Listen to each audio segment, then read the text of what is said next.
Welcome to Wantage Road for the finals day of the Charlotte Edwards Cup 2022.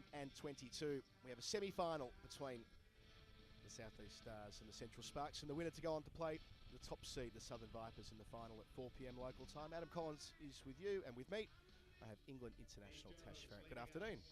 Afternoon. Really excited for today. I think it's a beautiful day out here in Northampton, and really excited to see these two teams sort of play against each other. They've had some good competitions this season already, and it should be a cracking day. So the news from the toss is that your side, the Stars, have won and elected to bat. Bryony Smith wanting to put runs on the board in a final, which stands to reason, on a surface that seems to have some grass on it, but we're expecting it to be fairly quick and good for high scoring. Yeah, definitely. I was here yesterday actually with the Stars, and I had a good look at the wicket, and it looks like a really good fresh wicket. There obviously is a bit of grass on top, but I think it should come through quite nicely. And obviously with the Stars, the way they play their cricket, really attacking sort of brand of cricket, yeah, it should be an exciting couple of overs, especially with Bryony Smith and Ailish Cranstow, the form that they've been in this season. Yeah, absolutely. And it'll be the speedster Izzy Wong, the teenager from the Central Sparks, getting the new ball from the Wantage Road end, David Capel end, as it's been renamed since the passing of the Northants great last year. Yeah, I mean, obviously Izzy Wong, she's a game changer. She's going to look to be really aggressive up top and try and get a couple of early wickets for her team, which she's obviously been doing throughout this season. And the Stars as named, so Bryony Smith, the skipper, opening with Ailish Cranstow, having a fantastic season. Sophia Dunkley at 3, Alice Capsey at 4. From there, we don't really know what the batting order will be, but that's the flexibility the Stars have. We'll come back to that lineup in a moment. First ball of the semi-final, Izzy Wong, ball in hand. So from there, Alice Davison-Richards will presumably come in at 5, then Kira Chutley, Phoebe Franklin, Emma Jones, Callia Moore, Freya Davies and Danielle Gregory named at number 11. For the Sparks, Eve Jones, the skipper, will open the batting with Izzy Wong. So Izzy Wong opening the bowling and opening the batting, every child's dream. Amy Jones, the England wicketkeeper, at 3. Abby Freeborn, Amy Campbell, Gwen Davies, Davina Perrin.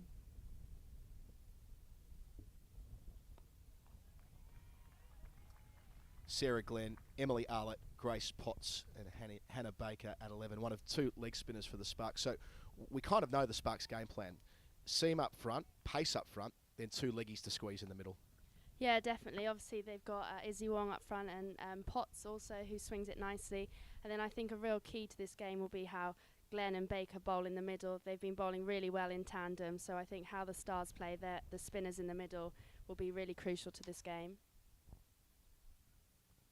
So outside the circle, it's a deep third and a deep backward square. So fine leg inside the circle. And bowled! That is a big breakthrough early on from Izzy Wong. Middle stump bent back. Gets the captain for a 3-ball duck. Yeah, that's just sort of tailed in actually. It's not much way swing that normally Izzy Wong gets, and Bryony Smith's obviously just got inside edge that onto her stump. And yeah, Izzy Wong's obviously delighted with that really big wicket for the Central Sparks.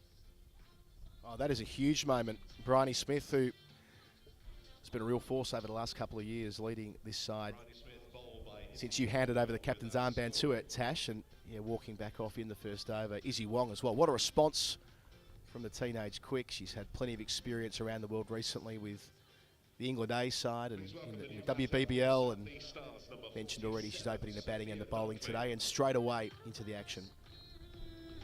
Yeah, I think that's sort of a bowler's dream to sort of get into your spell. 2 nice balls to start with, and then obviously getting that really early wicket, and obviously she's going to be really confident now, bowling at sort of one of the best batters in the world, Sophia Dunkley.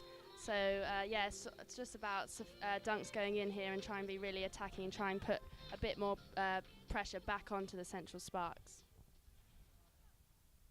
Dunkley played just 1 game in the group stage, making 8 against the Storm after coming back from the mini, I was going to call it the Women's IPL, not quite, and fair break as well, facing her first delivery here, in behind it. But Dunkley last year making her test debut, half century down at Bristol. 23 T20 internationals she's played now, having made her debut back at the 2018 T20 World Cup in the Caribbean. Yeah, obviously Dunks has been in Dubai and India recently, and has obviously had some great form there. So I think she's obviously a bit disappointed she hasn't played as much of the Stars as she would have liked, but hopefully she can bring some form today. Off the mark. Yeah, that 100 that Dunkley made in the it was the third place playoff of Fairbreak, wasn't it, Tash, where she hit about a 45 ball 100 and lit the comp up, albeit belatedly. She did play well throughout, but saved their best to finish that tournament. Yeah, it was absolute carnage, to be honest. I would not have liked to be in a bowler that day. I think wherever sort of the bowlers bowled, she was able to hit it for 4 or 6, and yeah, she was on that day, and that just shows the sort of player that she is and the destruction that she can cause. So Cranston to face her first ball. She made 3 half centuries in the competition. One of the full-time contracted players, the left-hander at the Stars. Taking the next step. They need her today inside the power play. Brilliant start from the Sparks. Wong knocking over the skipper, 1 for 1. Yeah, great first over there from Wongi. She looks on, and she's obviously a big game player, so yeah, she's looks like she's really hit her straps and is going nicely. Here with Cranston, picked up a stat during the week from the great Hypercourse, the Twitter gem. He supplies us with so many numbers around the women's game that Cranston, in all her years playing T20 cricket at domestic level, she'd made 3 50s between 2010 and this year. And she's made 3 more 50s in the last 4 weeks, so she really has taken the next step. Yeah, definitely. I'm really happy for Ailish. Obviously, she's one of our contracted players, and she's had a tough sort of couple of years with injuries, and she's come out the blocks really well, and hopefully she can put in a good performance for the team today. And yeah, she's one of the hardest workers I know around the country. So yeah, she definitely deserves her form, and you know, hopefully she can just bring it in the big games today. Made an unbeaten 59 against the Sparks the first time around, and 18 in that victory. Sorry, other way around rather. 18 in the first game and 59 not out in the win at Birmingham. So these sides 1 win apiece against each other in the regular season.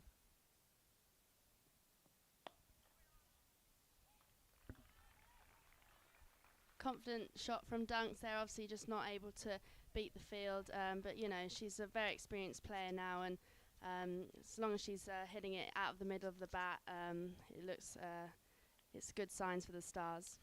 Grace Potts took 9 wickets in the group stage at 17, going at 8 runs and over.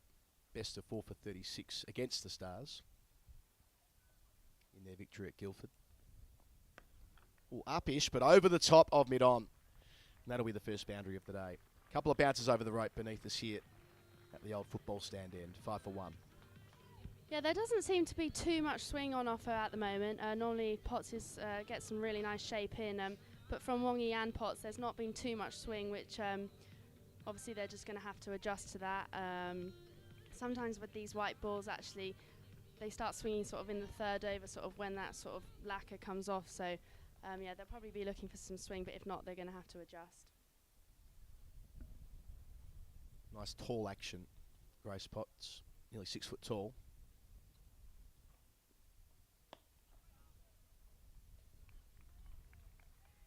She's definitely getting it up there, really enticing the drive, and obviously with mid-on and mid-off up, Dunks is definitely going to go for it down the ground. Interesting, Jones up to the stumps, given she's got that nice natural outswinger. Potts trying to find the edge, but I suppose a keeper of Amy Jones's capacity would back herself even if there was a feather through.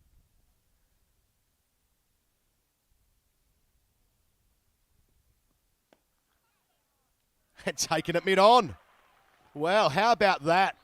The captain in the first over and the England star, Sophia Dunkley, in the second. The Stars in big trouble early on. It's 5 for 2.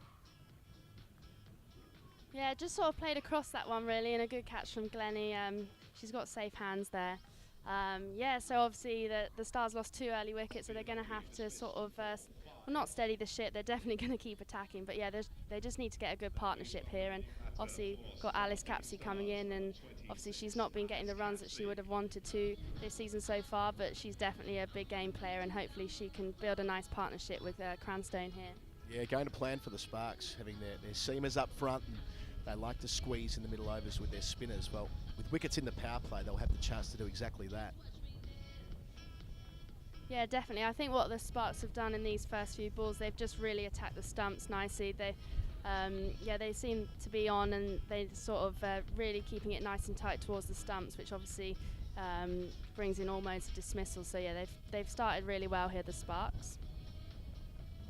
So Capsy in at 4, and she struggled through the regular season. Just 41 runs, averaging 7. Of course, we know how good she can be. She had that breakout year in 2021. Earned her way to Australia on the England A trip. Had an excellent 100 last year too. And off the mark, first ball. Yeah, that's a lovely first shot from Capsy. I think that will sort of calm the nerves. It's a great first shot to get off the mark with. I think sometimes people sort of forget that she's only 17, so yeah, she might not have been getting the runs, but definitely a score will come, and once that score comes, I'm sure she'll be off flying. But I kind of forget myself, because she's such a mature cricketer. I kind of forget that she actually is only 17. Yeah, it feels like since she was 14, we've been saying, well, she's going to play for England at some point. It's not often you can see someone have this much cricket under their belt by this stage. As you say, just 17 years of age.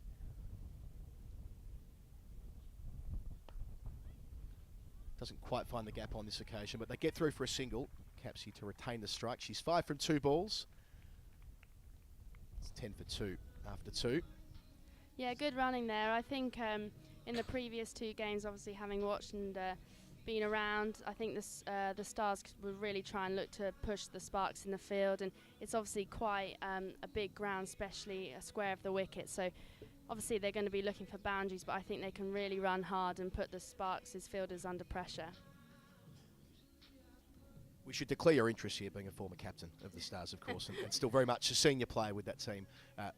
Not fit at the moment with that back injury that you announced a couple of weeks ago, but this can't be easy watching for you, not from the fact that they've lost early wickets, but that natural tension being part of the crew.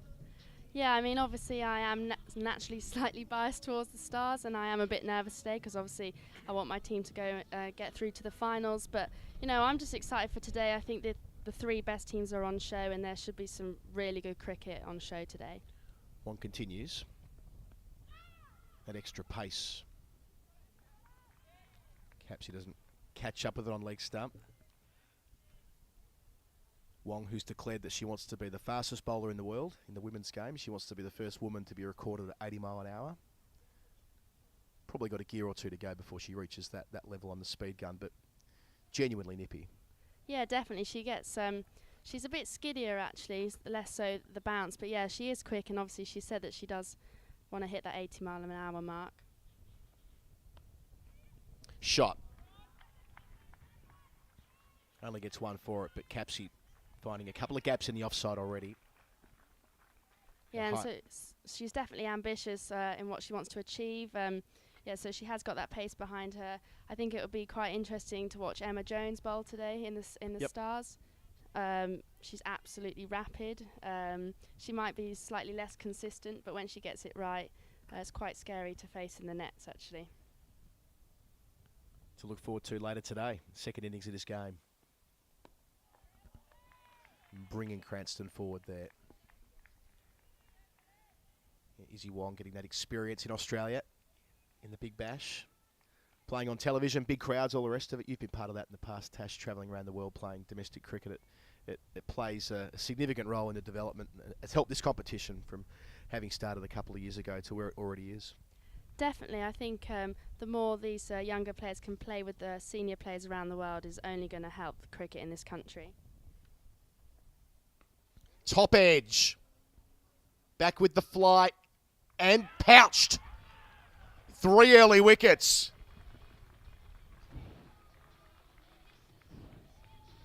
Yeah, Ailish Cranston just sort of trying to get that one out to the leg side, and yeah, it's just got slightly big on her, and yeah, a top edge there and a good catch by Potts. So 2 wickets for Izzy Wong. Gets both openers for a duck. Smith now Cranston. They had great seasons, but both back in the hutch. The Stars are in all sorts. They're 11 for 3, still inside the 3rd over. Izzy Wong, 2 for 2. Yeah, I mean, obviously she's bowling really well. Stars just need to sort of take a breath here and just try and, you know, get the ball into space and run hard and get a partnership going. I think this is Alice Davison-Richards walking out to bat. Obviously, she's one of the most experienced players in this Stars side. So yeah, she'll know exactly what she needs to do, and she'll work with Alice Capsey, talk her through it, and yeah, they just need to get a partnership here, because obviously Izzy Wong is bowling really nicely, and yeah, they just need to get the ball into the outfield, run hard. I don't think they're going to pull in their intent, because that's how the Stars play, but yeah, they just need to build a bit of a partnership here. Well, you've talked about that dynamic middle order the Stars have. They've actually had the best power plays through the tournament. They've been averaging 43 in the first 6 overs. They're a long way off the mark here, though. Yeah, I think this is a sort of a really nice time to see what they've not probably been in this position before, so they're obviously going to have to dig deep here and try and get out of this bit of a rut that they're in. Runs here. Davison Richards down to the rope. Leg byes, looking for the signal. No. Yes, leg byes. Nevertheless, valuable runs. 15 for 3. Alice Davison Richards, who was with us on this stream last year on finals day, at the other end of the ground for Rachel Ho Flint, 50 over final. Out there in the middle today, another player who had an opportunity in Australia over the winter, playing in the England A squad, and a genuine all-round option for the Stars the whole way through the match. She'll always be in the game. Bowling at the death later and rapid in the field. Yeah, ADR is probably one of the coolest cucumbers I know. She just absolutely loves the game. She's probably the happiest person I know as well. So nothing too much gets to her. So she's probably the perfect person in this sort of situation. And she did really well out in Australia for the A team. I think she's just really loved being part of this Stars group. And as a senior player, she's really taken that on board. And she's just larger than life. And yeah, hopefully she is the perfect person for this sort of situation that the Stars find themselves in. Yeah, well, if you've got a flexible batting lineup, you need to make good decisions, and I'm sure that's why they've got Davison Richards out there now. Cool head, as you say. Potts continues away from us. Oh, bowled! That's a beauty. Straight through the gate. Outstanding. It's 15 for 4. And take a look at that. Oh, that is a lovely ball. That's a bit of a jaffer there. That's just swung away and hit the top of off. And yeah, I mean, sometimes you just got to think, I've just got a good ball there, which obviously Alice Capsey has.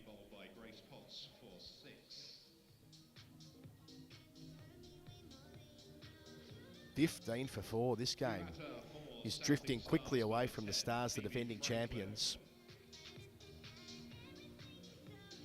The perfect start for the two seamers, a couple of wickets each.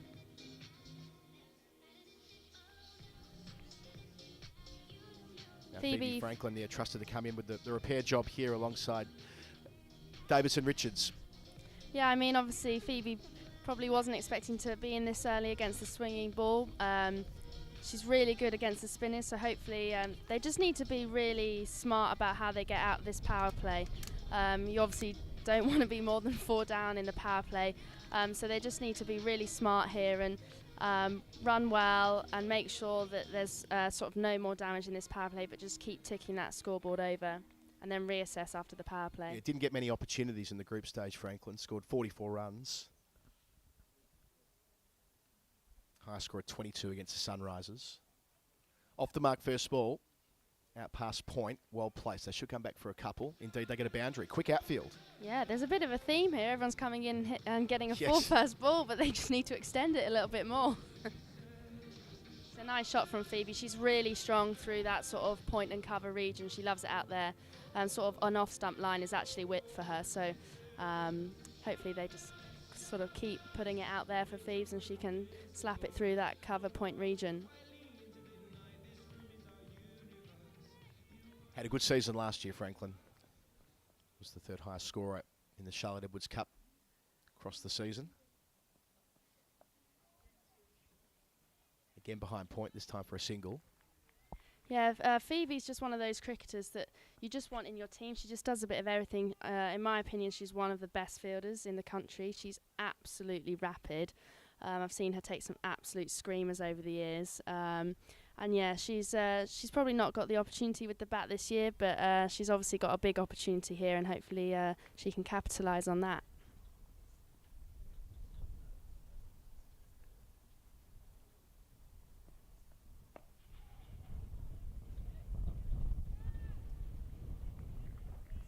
I meant to get on commentary with you first couple of overs, ask how you're going, how's your back, how's the injury? There's been too much going on. While we have a brief lull, how's the back?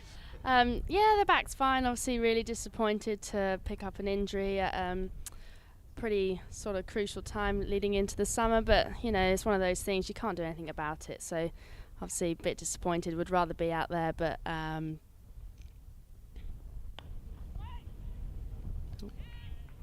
running on the misfield there. yeah, so yeah, there's nothing you can do. Sort of as a seam bowler, you're going to pick up these injuries. I've been pretty lucky in my career, to be honest. How old are you now? So I'm 26 now. So this you is know, meant to when the stress fractures end. It's meant to be the very end of it. You've had one before when you were younger, but this should be the last time, right? yeah, I think this is the last injury for me, and then it's all go from there, hopefully. Let's hope so.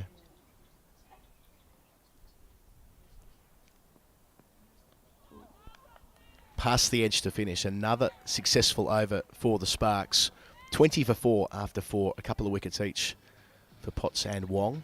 So have they given you a bit of a timeline on when you might be able to even just sort of start gently bowling again, or do you have to wait for an extended period to make that assessment? Yeah, so I've had quite a few scans so far. I kind of feel like half human, half machine at the moment. Yeah. I think you can't really know these things until you have a few more scans a bit later on down the line. I've obviously got a bit of an overall plan, so I'm just taking a bit of time off now. I've been around the Stars group, which is great. I'm going to do a bit of coaching for the Stars Academy, which I'm really looking forward to, something that I'm really passionate about, sort of helping the younger girls come through. And then I think in a few weeks it'll be all go with the rehab. Slightly boring, but that's important. See you back out there soon. Short ball from Wong. At pace too. Looking forward to seeing the radar on that, which we have on the bottom right of our screen today. Doesn't pop up every ball, but does occasionally. There we go. Just on 70 mile an hour, but with the short ball, that takes some doing. yeah, she's actually bowled really well here because I don't think she's used that yet. She's actually been bowling that fuller length, so just the surprise bounce there's obviously, and it's a good dot, and it's a good option to Phoebe Franklin.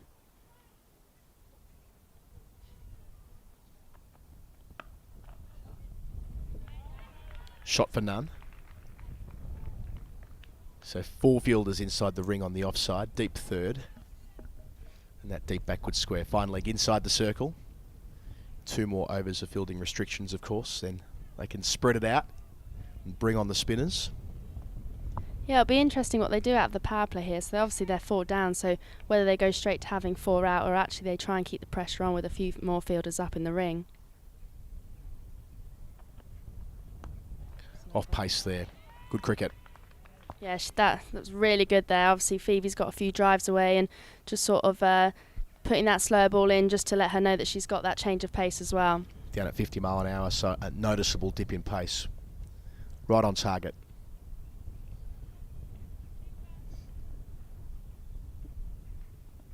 Wong has 2 for 2.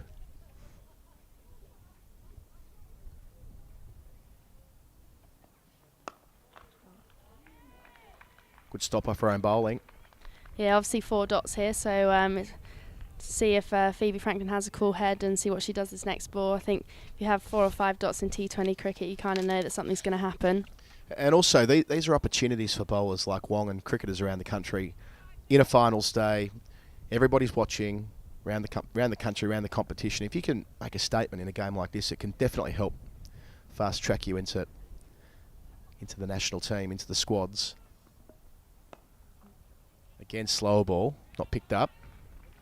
Placed down to mid-wicket, 5 dots on the bounce. I mean, Wong's clearly close anyway. I mean, she's, as I said, she was with the England group over the winter, but yeah, dominant performance with the new ball so far. Yeah, definitely. Obviously, performing in a big game like this is only going to do people favours. So yeah, obviously Wongy's revelling in it, and I think she has been training up with the England girls. So obviously she's full of confidence at the moment. A maiden inside the power play. You don't say that too often. The Stars stay at 20 for 4.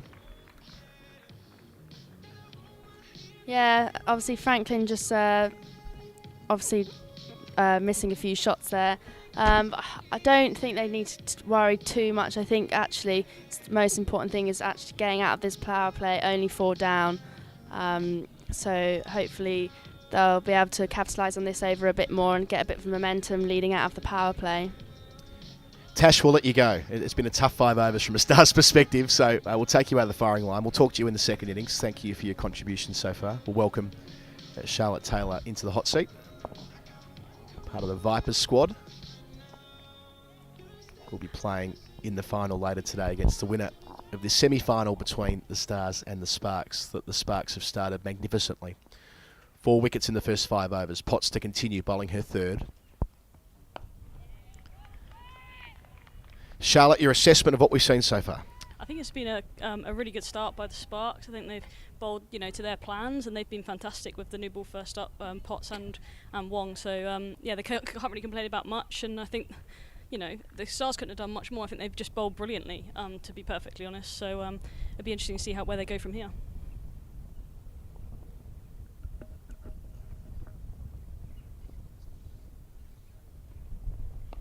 Oh, leading edge.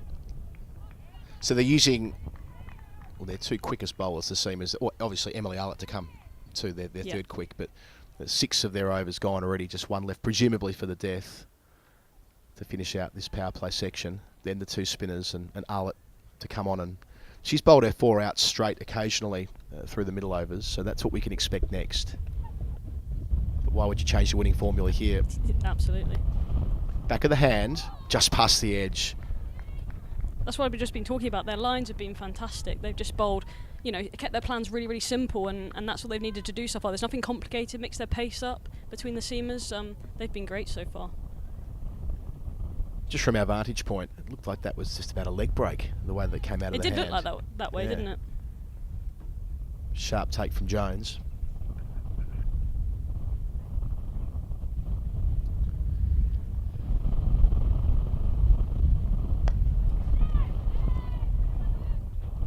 Oh, had that hit, it would have been close. It would have been very close.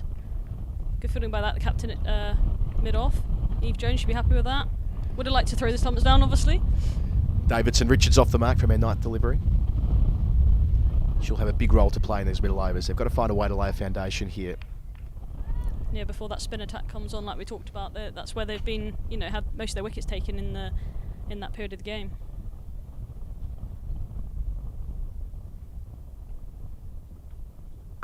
In the air, through just. Brilliant shot. That would have been a specky if she took that. Yeah, that was going to take some catching. Emily Arlett, one of the tallest on the team, but still couldn't get there. That's what they want to see, though, don't they? Stars, they want to see still be aggressive. Yeah, got to transfer some pressure back onto the bowlers at some stage. And yeah, presumably this will be the last over that Potts bowls for the time being. I was just praising their lines and just a bit too wide there.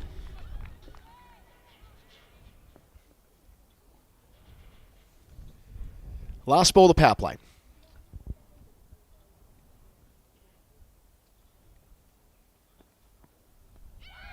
Shout given! Franklin caught behind. A 3rd wicket for Potts.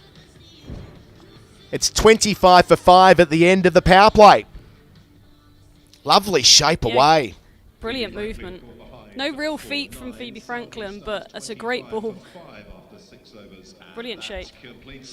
We saw that movement to dismiss Capsey when she had her off stump bent back, and as we said, likely to be the last delivery that Potts will bowl in this spell before keeping 1 for the end and making it count. She has 3, Wong 2 down the other end. What a start for the Sparks.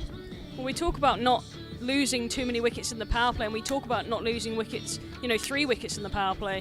And now it's up to 5, and it's going to be a difficult foundation for them to lay from here. Yeah, what's that stat we often hear when watching coverage around the world?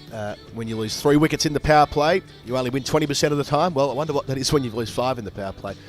It'll be low single digits, I suspect.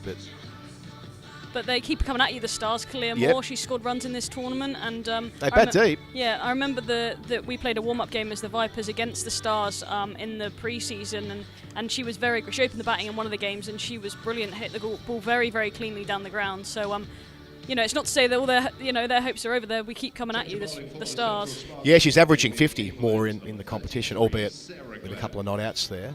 But strike rate of 110. Absolutely. Had a good season, the 19-year-old all-rounder. work to do here. This might be where the squeeze comes with Sarah Glenn coming on. Yeah, Sarah Glenn going at just 5 runs and over through the group stage. Tall. Watch for the overspin. Field spread. Single down to long on.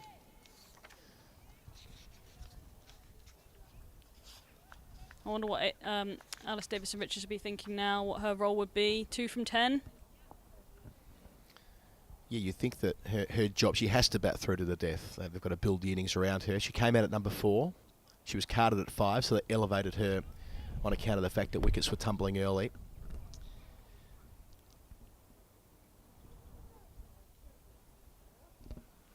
So Glenn has a long on, a deep mid wicket, a deep backward square, and a deep point. 4 outside the circle.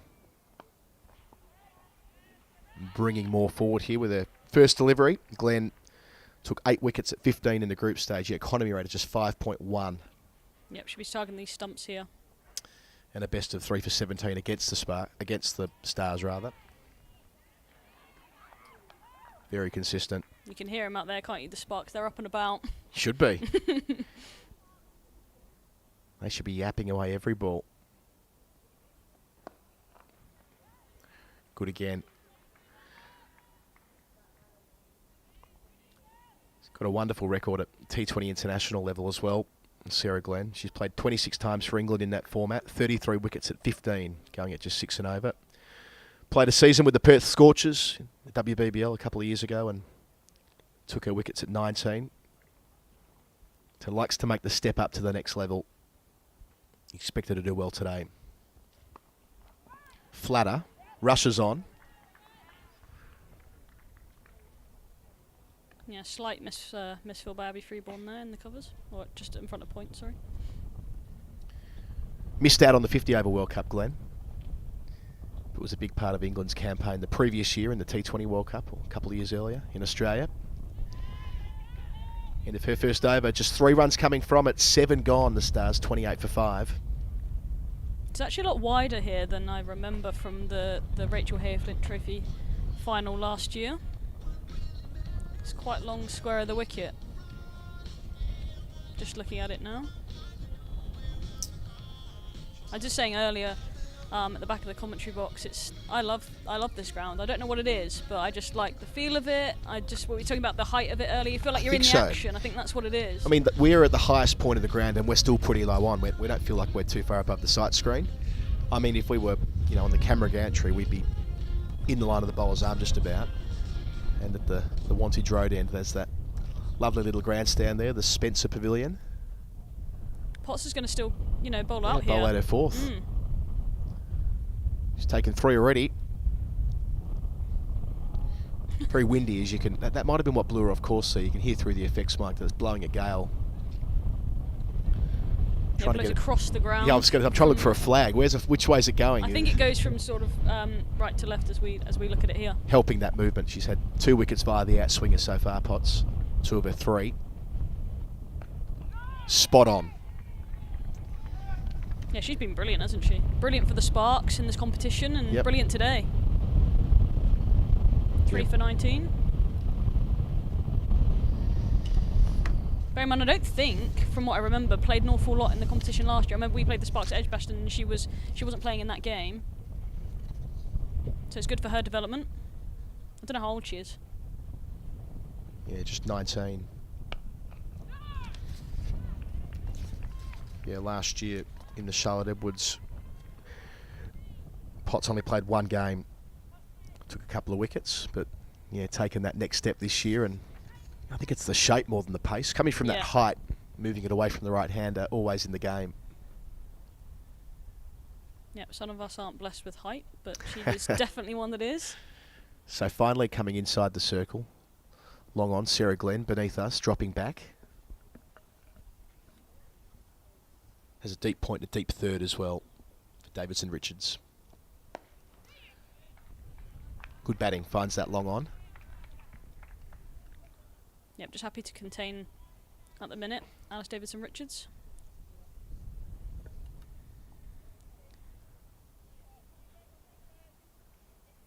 They need to find a way here, do the Stars. Of just shifting the momentum back in their direction.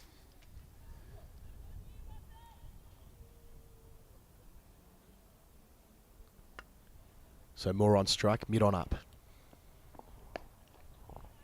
Bowling to that plan. Yeah, it's been a high-scoring ground recently too, Wantage Road. There have been 3 scores above 200 in the Blast this year. I mean, just to give some measure of the fact that the surfaces have played well. It's a fresh pitch today as well. We often have that debate around women's cricket, don't we, about the surfaces being played on. A fresh pitch in the middle of summer, that takes some doing. So credit to the ground staff here at Wantage Road. It's just what we want for, 2 games on it today. Absolutely.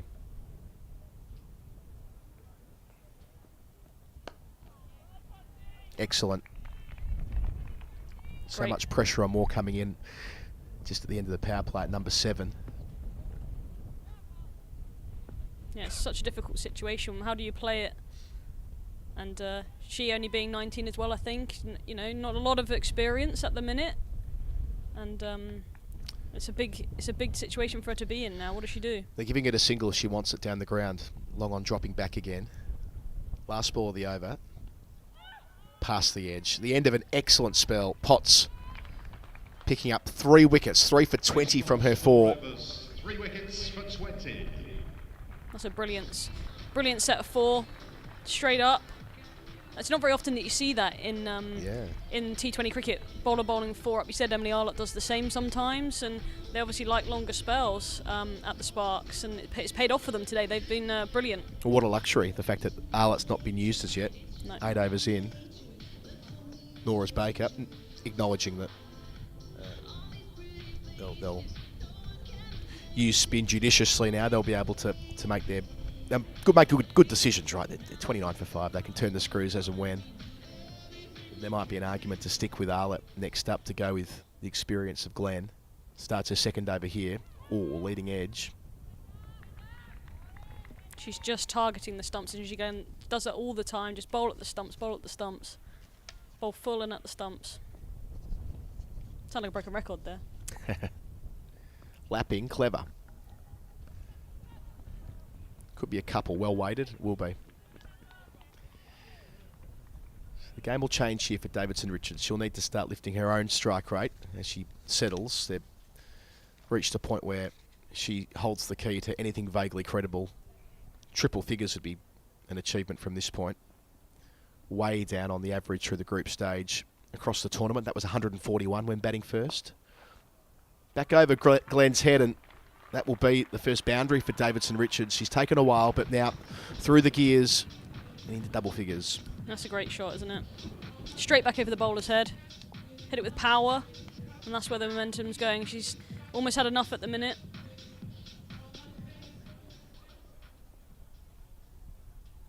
So long off and long on, both back now.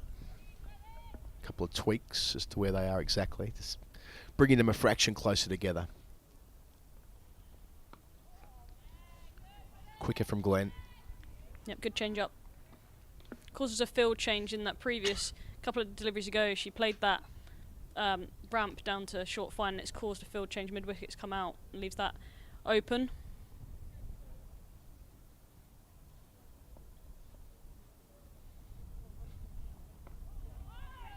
Those trend lines that we have been detecting in domestic cricket in England in recent years, a few of these measures, such in Hypercore sent these through to me before this game. So last year the average total in the first innings was 127. This year it's 142. Yeah, that's brilliant. That's a big step up, isn't it? Boundaries, a big part of that. The percentage has gone up year on year. More sixes being hit. I mean, that's not everything, but it's not nothing either. The end of 9 overs, Glenn's bowled 2 of those, none for 10. 36 for 5, 1 over short of the halfway mark. I think some of it is to do with the amount of T20 cricket that's available. Yeah. Obviously, the Charlotte Wizard Cup didn't run in the first year, just because of COVID and all the rest of it. You had just the Rachel Hayhoe Flint Trophy, but lots of my club, thinking back to when I used to play club cricket, it was all 50 over cricket. That's what we've been born and bred on. And now there's club cricket bringing T20s as well, but T20s is just the way that the women's game is going, and it's what's been so successful for it. And with that comes experience. With that becomes, you figure out your game plans, you figure out how to score runs quickly, you get more confident, and it just snowballs from there.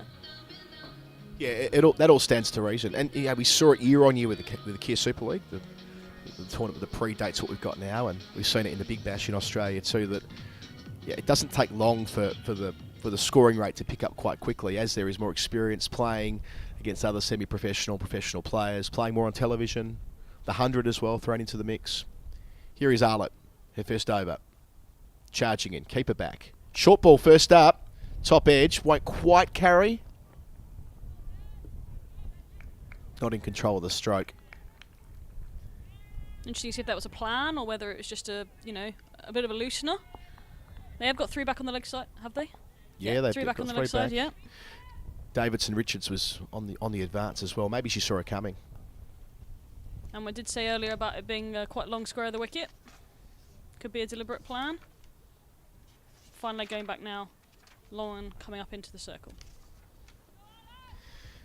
Arlott picked up 6 wickets in the group stage at 28, going at just under 7 and over. Short again, top edge. Down towards the rope, over the top of the keeper.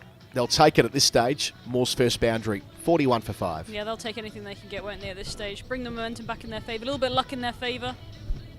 But a deliberate plan from Arlott, going short. Interesting because Potts didn't take that approach, just hit a good length and was successful. Maybe it's a plan against Clearmore.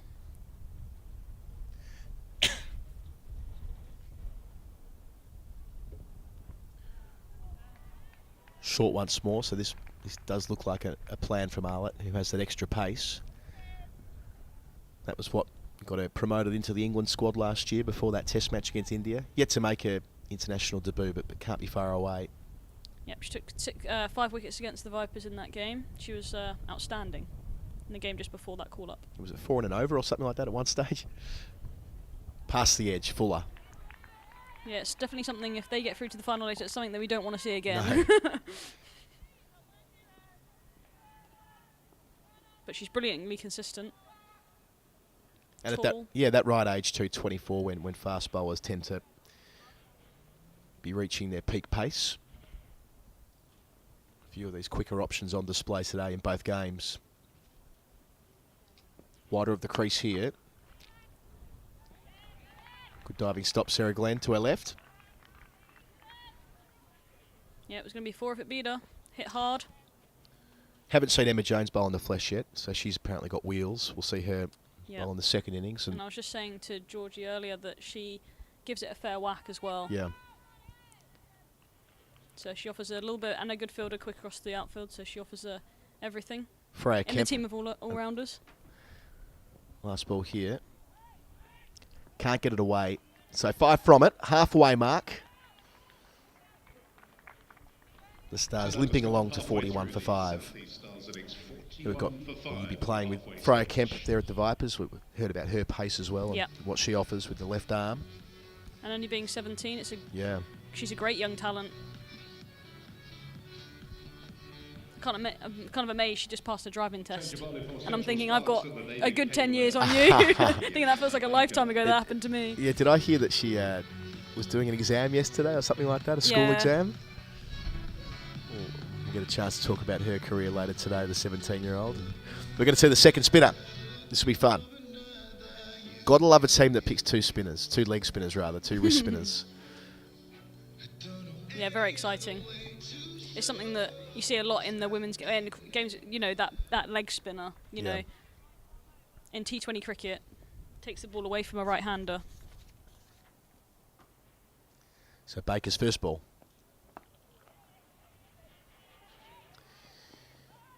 She also took 6 wickets in the group stage, going at 5 and a bit, so very similar numbers to Sarah Glenn, which reflects the fact that they've bowled in tandem in the middle overs. A best of 2 for 19 against the Stars in their win at Guildford. Gives it a rip. Does so here. Finds the outside edge of the bat.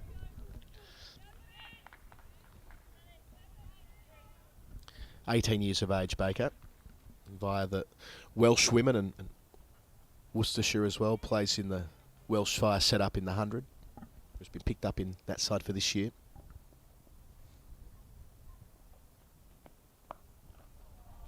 Across the line. Good shot. Finds the gap. That's a fantastic shot. Hit the ball hard. Well in front of square.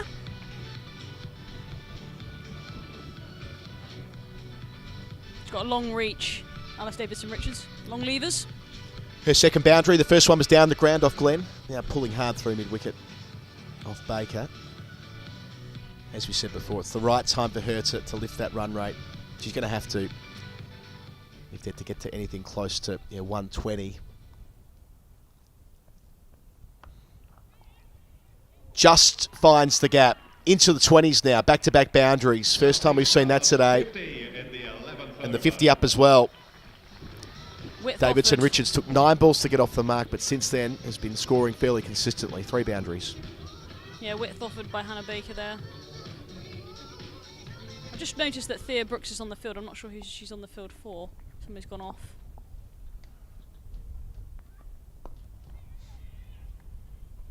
McCall's 2. They settle for 1.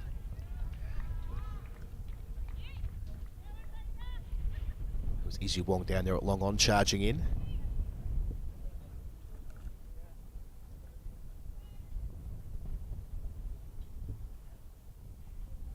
So still 4 inside the circle on the offside. Moore retains the strike. She's 7. That's the most productive over of the innings so far for the Stars, taking 12 from it. 53 for 5. 9 overs to go. What's the chat in the Vipers camp, Charlotte? They played the winner of this game in the final. They got knocked out in the semi last year. Yeah, they're feeling pretty confident. The girls have done brilliantly. They've won 6 from 6. They'll be looking to be very confident going into the final later on.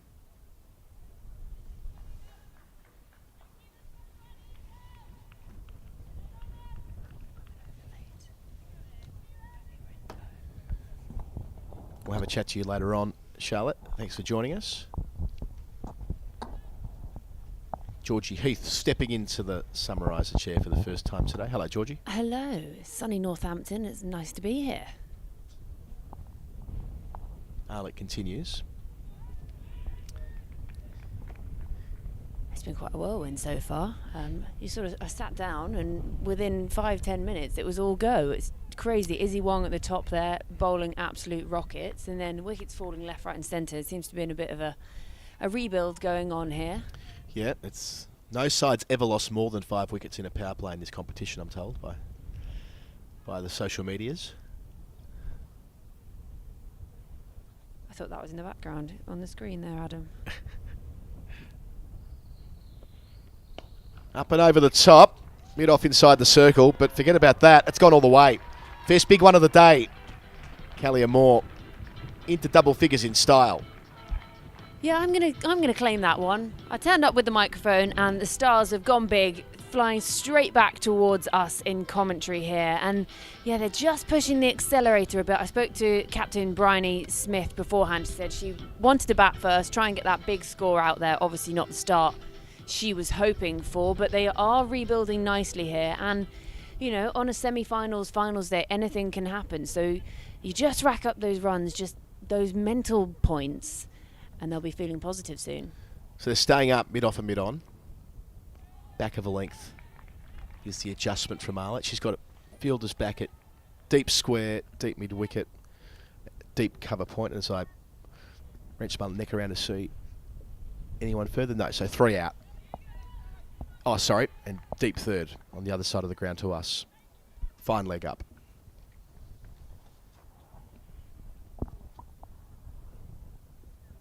Good partnership. They came together when it was 25 for 5.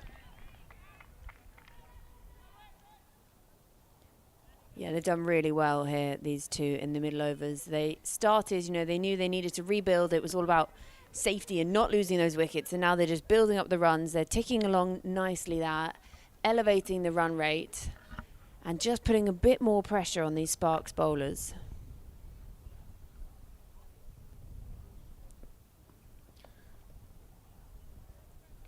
Change of pace.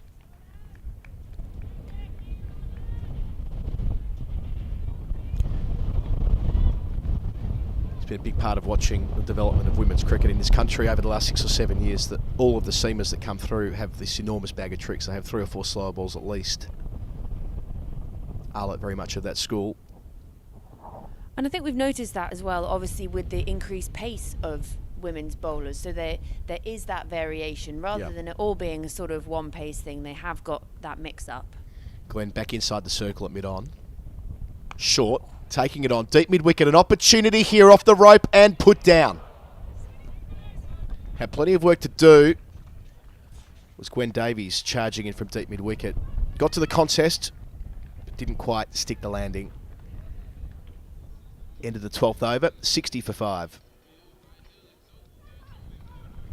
Yeah, I thought she had hold of that one. She did all the hard work. She did the leg work. She got there, and she just couldn't grasp onto it at the end. And you feel that would have almost been sort of the penultimate nail in a Stars coffin if they were looking to get a big score on here. But just spilled by Gwen Davies there, and Stars will be looking to capitalise on that. They'll be going positively into that. They're playing with intent at the moment, and if you're given a life like that, you like to try and capitalise on it.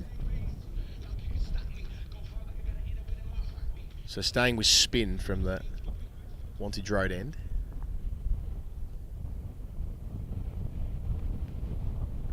Wide signalled. I think I'm right in saying that's the first wide of the innings. I was just going to say the same, so I like to think that we're both right there. So I'm sure the social medias will let us know if they've spotted otherwise. Yeah, just 4 leg bars before that delivery in the sundries column. That's better.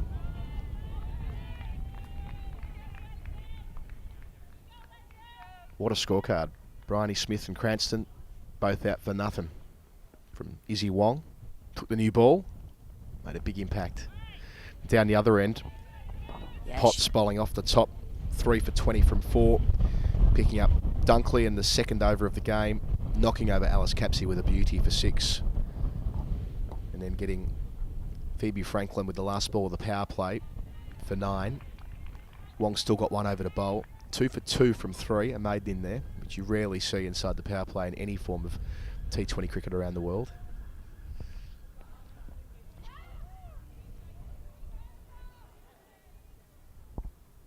I don't think they're going to require a 6 bowler here either. They've been able to manage this nicely. They've got 2 more overs from Glenn, 2 from Arlott, and 2 more from Baker after this. No reason to change the winning formula.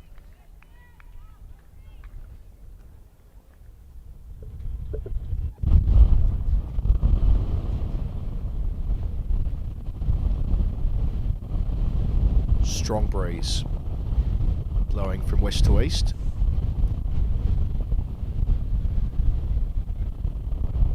So Moore retains to strike from the final ball of the over for the second over in a row. She's 15.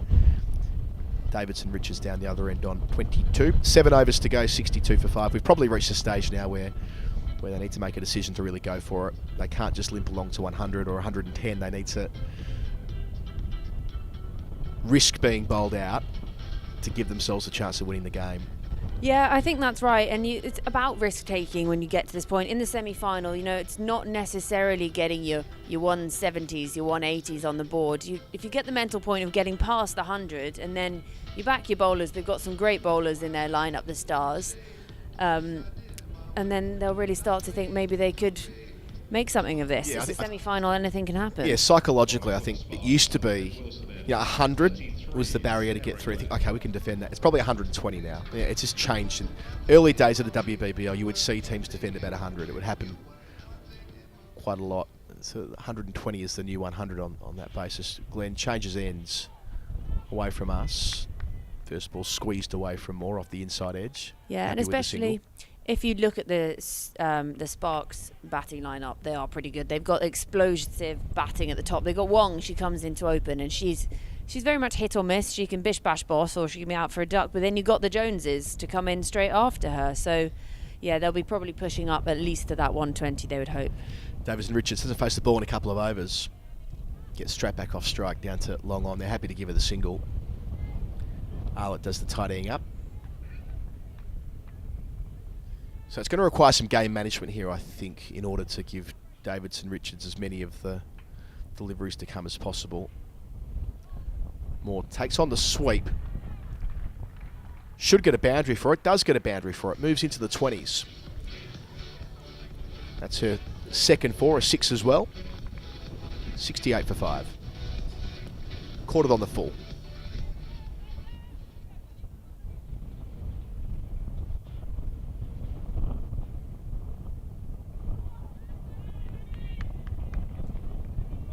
It's good recovery there from Sarah Glenn. You can see why she goes on such a good economy. She's also quick through her overs, which I like to see. And quick through the air when she needs to be. She really darted that in. More flight here. Oh, nearly through. There's the wrong one. That's a delivery that wasn't a big part of her game when she was playing consistently for England a couple of years ago. Still does in the shortest form, but yeah, that's a good weapon to have. Back over her head here. Moore makes good contact. Nice piece of fielding on the rope. They come back for a couple. Taking on the arm of the captain, Jones. 14 overs gone, 70 for none. So this pair have now put on 45. Yeah, crucial partnership this, and this is the kind of thing that builds semi-finals. You find that breakthrough. You know, obviously we had the big wickets. It was all explosion at the beginning, but you just start to build, and then you really notice that this has had such an impact on the game. A partnership edging towards 50, these two. And if they can just keep this pushing, and as we go into the final 6 overs, you know, push up that run rate, find those boundaries, take on the bowlers, they'll be going in with more of a positive attitude than they would have thought maybe 6-7 overs ago. So Baker, halfway through a spell. Wantage Road end. On the sweep here, Davidson Richards down towards the rope. Gets enough of it. So that strike rate goes beyond 100 for the first time. Right on 100. 27 from 27 balls. She's hit 4 fours. You didn't spot that behind you there, Adam, but there is an exultant Tash Farrant just appeared, dancing arms above the head into the commentary box. Have to keep going. Oh, top edge. Will it clear? Short, fine. It will. Just. Yeah, it was a tricky chase there for Thea Brooks. She had to turn and run backwards, but just couldn't quite get there. She's quick across the field, but it's just out of her reach. Perhaps if she was about 2 foot taller and her arms about 50 centimetres longer, but... Sweep's working for them here. 2 boundaries from it in the over in the space of 3 balls. It's Moore's turn on this occasion. She's 26. That partnership up to 54.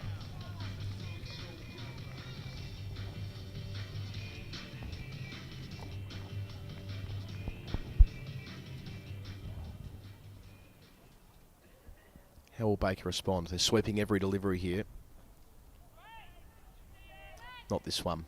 Extra flight.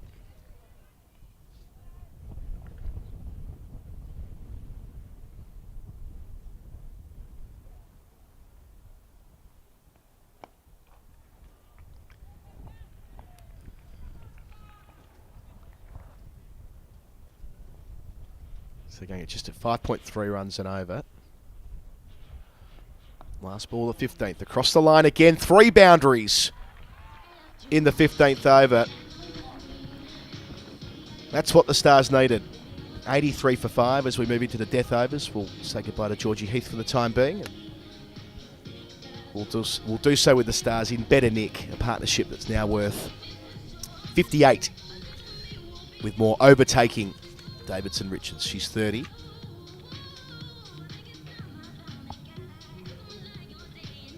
The teenager's been impressive, Fran Wilson, as we say hello for the first time today.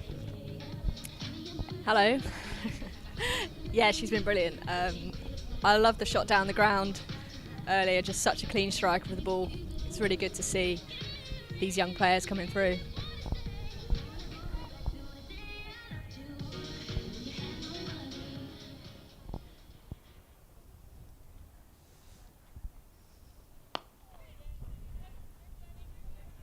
We saw in the previous over the sweep deployed a number of times. It was a shot that you played so well across your English career. You would have enjoyed that. Yeah, I love a sweep. I'll definitely have a fine leg in for both of these batters. Still giving Moore the single down the ground. This is Glenn's 4th over. Yeah, it's a tricky one here for the Stars because they obviously want to accelerate. It's a good pitch. Bowls! So good from Glenn, giving it a rip. That extra overspin too. Davidson Richards' important innings comes to an end on 29, but they did put on 60, 85 for 6. Yeah, that's really frustrating. I was just saying they'll want to be accelerating.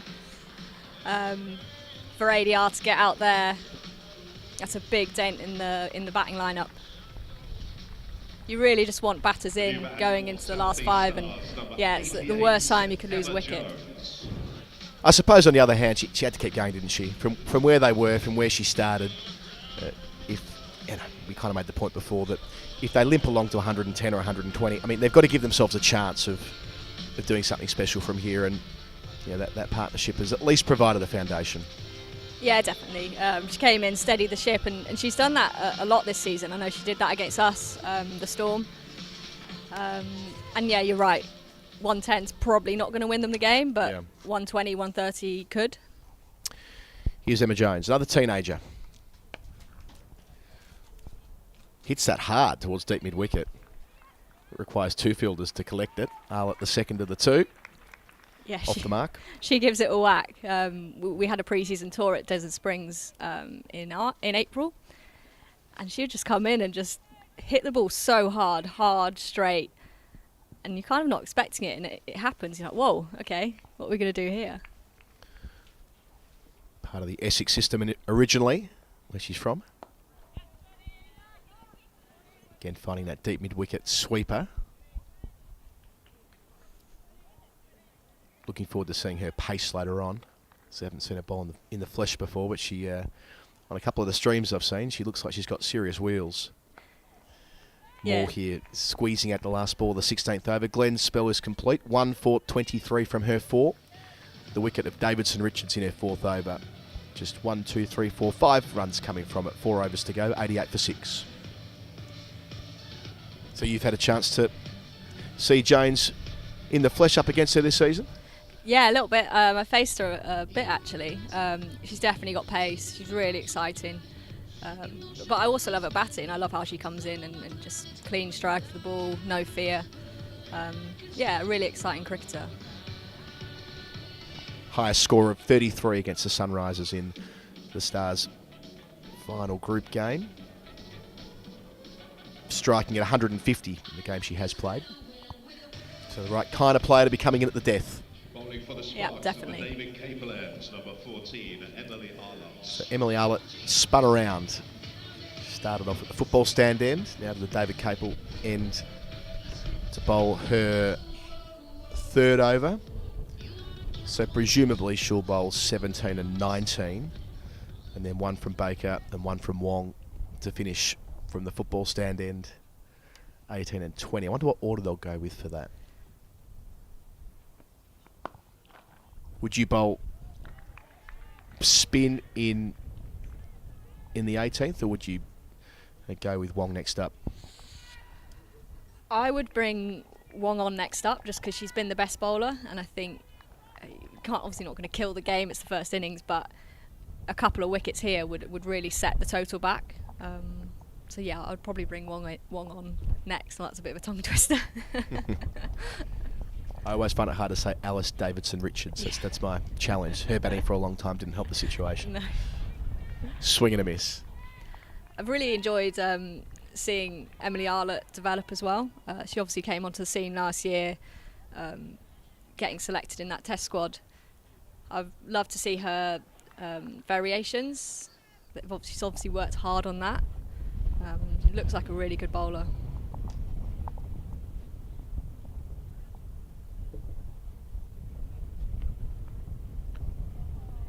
Would have been good had it worked. I like what she's trying to do. Yeah, definitely. The field's there for it. There's a Yeah, no, short fine, short third. Yeah. So if any contact on that, it's 4. I guess it's the gamble of pace off, but with the field set, you would imagine. Well, you'd imagine it will be pace off.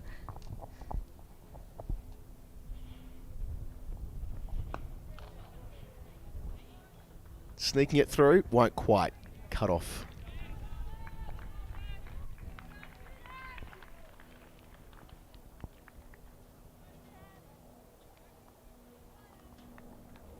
So how have you found going from being an international cricketer to going back down the pyramid this year? What's it like going the other way? I mean, 'cause we see that in men's cricket all the time, but not a lot in women's cricket. So it's sort of a new part of the game now. There are the semi-pro contracts and the professional deals floating around. Yeah, I've loved it. I've loved being. A really good thing about it is the domestic setup is definitely still in its infancy. So there's loads of impact you can have as a senior player. So I've really enjoyed that. I've really enjoyed being a little bit more settled. Having said that, I do miss the England girls. I miss that kind of international pressure, but the pressure is still there. You still put it on yourself. I think that's just me. Yorker to finish, well bowled. Arlott, just one run coming from the 17th over, 89 for 6. That's a great Perfect over. Yorker squeezed in there at the end, wasn't it? Yeah, fantastic. And I think you're seeing that more and more. The bowlers, the seamers have such good variations. That's something that I've been really impressed with Izzy Wong as well. She's got a Yorker, she's got a bouncer, she's got a backhand slow ball, and it's what you've seen in kind of men's franchise cricket for years, and to see that now in our domestic game it's really good, and it's just pushing the batters to be better as well. Just to clarify something I said before I get chipped in the social media comments, obviously players have played international cricket and come back and played domestic before. The difference is there's a parachute now, isn't there? You can get paid to play domestic cricket, whereas before, when you were done, you were done. Yeah, and it's the training as well. It's obviously the career, but it's being able to train every day, which you couldn't do with county cricket, and it's so important. It's so important that the training is there. It's the base of everything you want to do as a cricketer. And so it is for Anya Shrubsole, who we'll see later today as well, who's made the decision to stay as a professional but not an England player. You kind of made that call at a similar time. Yeah, I guess it was kind of a natural progression for Anya, finishing with England at the World Cup, and it's fantastic to see her slipping into that role with the Vipers, even though it's at the Storm's expense. So Baker to bowl her fourth. Away from us. Finds the top edge. Hand off the bat. When contact was made, it'll drop right in the middle. Jones lucky to get through for a couple there too. Good running. Yeah, I thought it was going to be a run out, but I don't think she saw. No, it's good running. I think there's nothing better than a 2 to the ring. I don't know why. It's like the bunt in baseball. 3 out on the leg side. That's the direction she swings, but it comes off the Q end of the bat. Bit of extra pace off there from Baker. Took some tap in her previous over. 3 boundaries came from that. Needs to finish strong. Yeah, I really liked Hannah Baker as a bowler. She's obviously been quite expensive today. Sometimes it's part and parcel of being a young leg spinner. But the more she's exposed to finals and games, the more consistency she'll get. Well, that didn't make sense, but you know what I mean. I do. Flatter. And again, picking out one of the 3 sweepers, the one behind square. I just love a team that picks 2 leggies.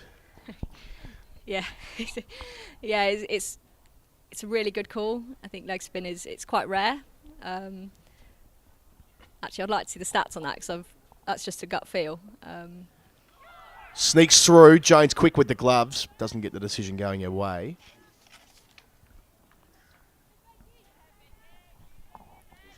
And how good for Hannah Baker to be bowling with Sarah Glenn. So I know Glenn is obviously still very young, but with international experience, you'd hope that they'll kind of be learning off each other. Yeah, it's quite noticeable just how much T20 cricket that Glenn's played in. End of the over.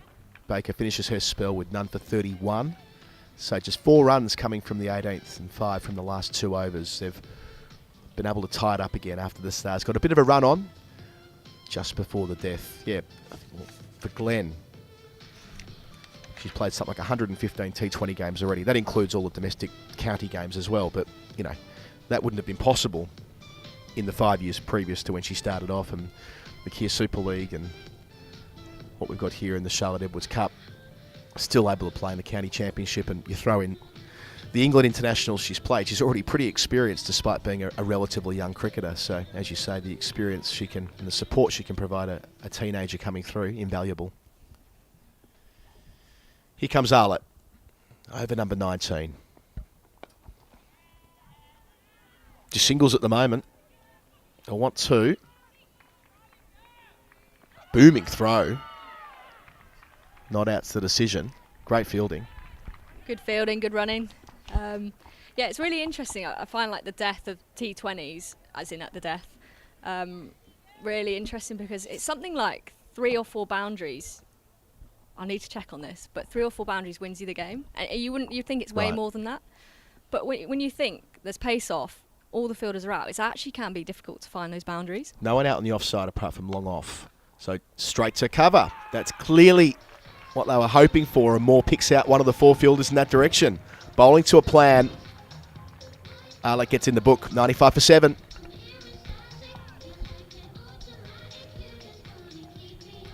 Yeah, just trying to get it over that inner ring, that whole field up on the offside. Couldn't quite squeeze it through. I don't think it's a bad option though. Played well. Came in at one stage, or came in rather, when it was 25 for 5. She made 34 of the subsequent 70 runs, batting for a dozen overs. They really needed her to stand up in the middle overs and did exactly that. Southeast Stars, number 20, Kira Chapley. Kira Chapley in at 9. Made 66 runs in the group stage. Strike rate of 100. Top score of 26 not out against the Sunrisers to start the competition. Yeah, I haven't seen loads of Chatterley. I know she's been involved in some of the best v best England Academy games, so that's a brilliant kind of experience for her.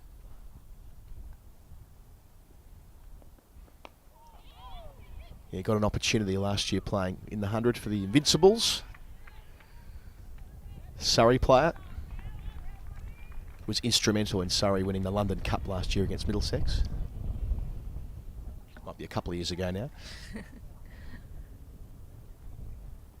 Yeah, so just going back to the previous point about the boundaries, Yep. I really think it's the twos is so important. When the field spread, if you can hit the pockets, run 2 or get 4, that's what's going to get you the runs at the death. Arlott really bent her back there. Halfway down, ran her fingers down the seam. Too good for Chatley.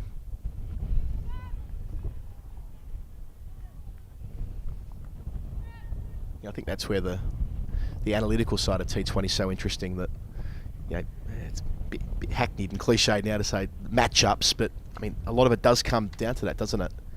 Bowling the right bowlers at the right time. And again, you can see what Chatley's trying to do with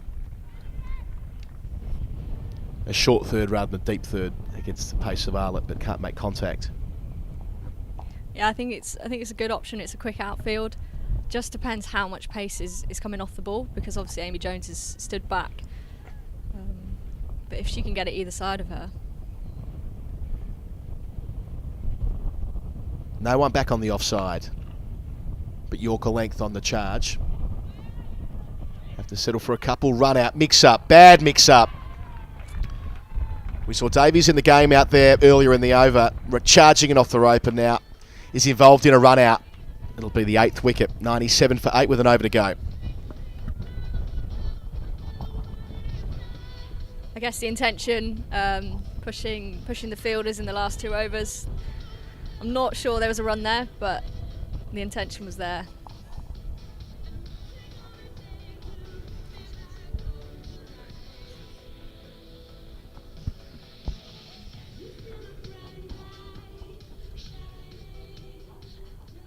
Gwen Davies done a good job sweeping throughout the innings. Kira Chapley run out the new batter for Southeast Stars, number 5, Freya Davis. We're seeing Freya Davies walk out at number 10. We're slightly ahead of the scorecard you're seeing on the bottom of your screen. This is the 20th over about to start. Izzy Wong has the ball in her hand.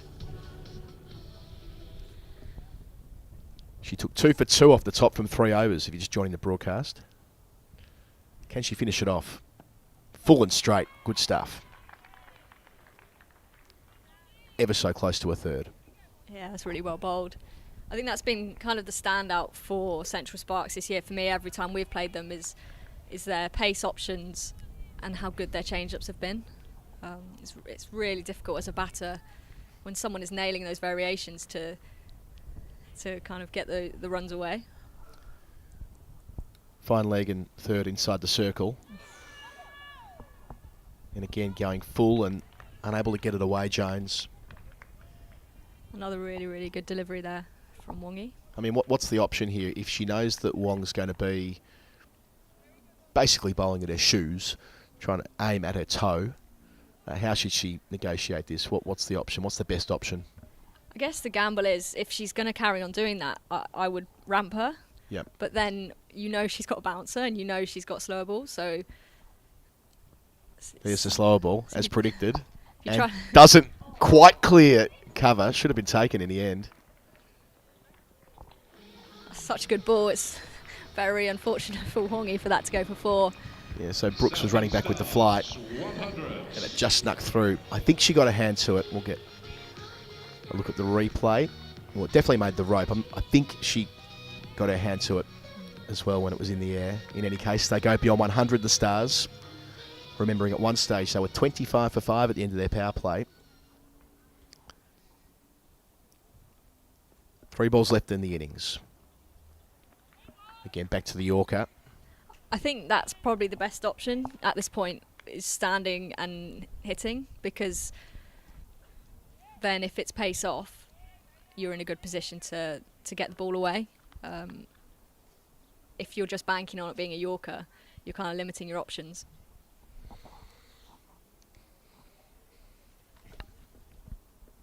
Long off, long on, deep mid-wicket, deep backwards square outside the circle. Couple of balls to go.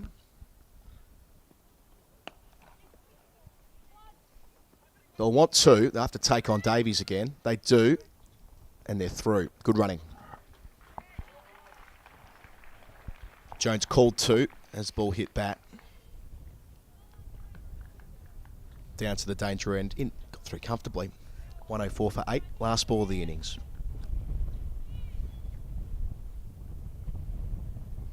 Wonder what's come in this ball. What's the field? Well, they're sending fine leg back. So mid-off inside the circle now. Short. Does it well. Watching for the umpire signal. Gets away with it. Well bowled Izzy Wong. Completes her spell of 4 overs. 2 for 8. 3 off the top. And just 6 runs coming from the 20th over. The Stars setting the Sparks just 105 for passage through to the final. Such an impressive spell from Izzy Wong. She's been great all year. You can see how much she's developed. That exposure in the Big Bash have really helped her. And she's just someone who's just so keen to learn and just very kind of level-headed, keeps going. But yeah, it's a fantastic all-round performance from the Sparks. So top scoring for the South East Stars was Callie Moore, who made 34 from 42 balls, coming in at number 7. At that stage it was 25 for 5. She joined with Alice Davidson-Richards, who made 29 from 30. They took it from 25 for 5 to 85 for 6, a partnership of 60 through the middle overs. And only one other player made it to double figures. That was Emma Jones, unbeaten on 13 at the end from 17 deliveries. There were 2 ducks off the top. Bryony Smith, the captain. Ailish Cranston, both out to Wong. Dunkley made 5. Capsey bowled for 6. Franklin caught on the edge of the circle for 9. And Chatley was the other not-out player at the end. Oh, sorry, Chatley was run out, I should say, in the penultimate over, and Davies didn't face a ball, none not out. For the Sparks, Grace Potts, 3 for 20 from 4 overs off the top, bowled her 4 at the front of the innings. Izzy Wong, outstanding, 2 for 8 from 4. A wicket apiece for Sarah Glenn and Emily Arlett, and none for 31 for Hannah Baker from her 4 overs. We'll take a break here at Wantage Road. The South East Stars making 104 for 8. The Sparks set 105 to join the Vipers in the final.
for Central Sparks number 11, Eve Jones, and 95, Izzy Wong.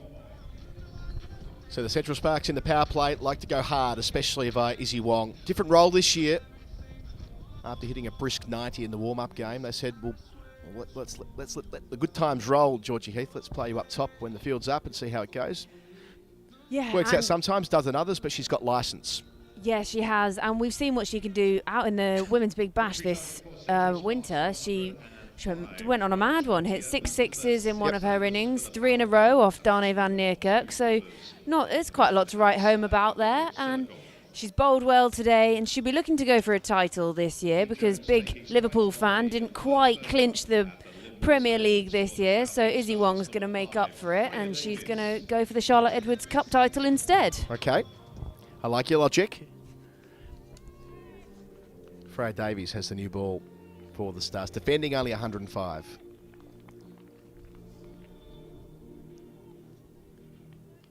Davies played 5 games in the group stage, a couple of wickets, but going at just 5.5 runs and over the international. Starts with a slip, and they'll need wickets inside the power play.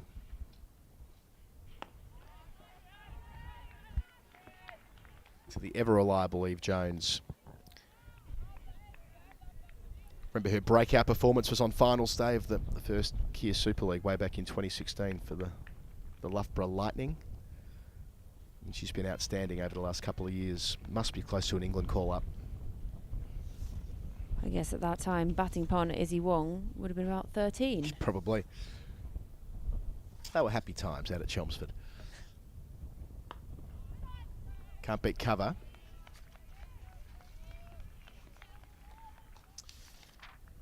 Yeah, it's nice to be able to have someone like Izzy Wong come in at the top and just have a hit. But then if she doesn't succeed with the bat, you've got another Jones to come in later. And I'm wondering, what is the collective noun for a group of Joneses?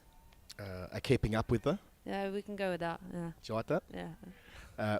Eve Jones, 178 at 30 this season. Strike rate of just on 100, so she'll try and steer them through this first passage of play. Very consistent. Down the leg side. It was just 1 wide in the first innings from the Sparks, which added to why they were so challenging, accurate throughout. Yeah, Eve Jones made 69 against the Sunrisers in the second last group game, and 4 other scores in the 20s, 2 27s, a 26 and a 25. Against the Stars, she made 2 of those scores in the 20s. She's already passed 1,000 runs for the Sparks across the formats since the club started in 2020. Off the mark here, pushed into the onside. Extra pace there from Davies.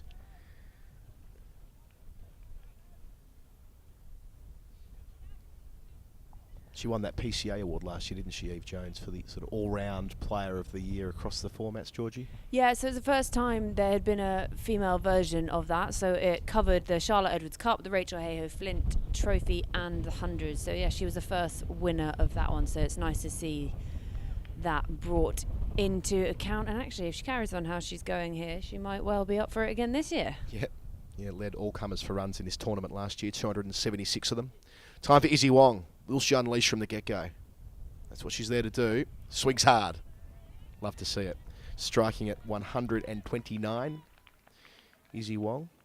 Top score of 45 against the Stars out at Guildford. I've seen Mother Wong already today. She was excited to be out here. I spoke to her once, and she used to always make sure she fueled Izzy with cheese sandwiches on the way to her successes. So that is Nutrition 101 from G Heath today. She's brilliant on Twitter. Rachel Wong. Here's Izzy through the offside.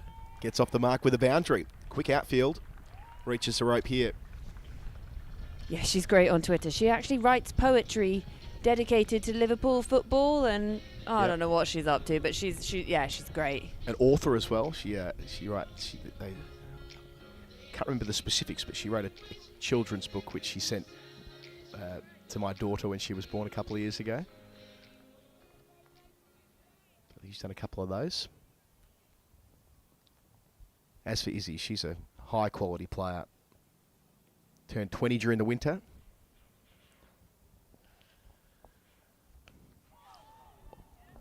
nearly sneaking through. End of the first over of the chase. They need 105 to win and reach the final, the Sparks. They're 6 without loss. That last ball, it was pace off, just 47 mile an hour. Little inside edge wasn't far away. Yeah, you can see the intent they've come out with here, the Sparks. They're not just going to, knock these off slowly. They're not coming out to just dabble it around. They want to come out, put some intent, and they're going to chase down this. And then should they chase it down, they'll be hoping to go with that confidence into the final and sort of scare the Vipers a bit and show what they can do. And they're on form today. They'll be really confident should they chase this one down quickly going into that final.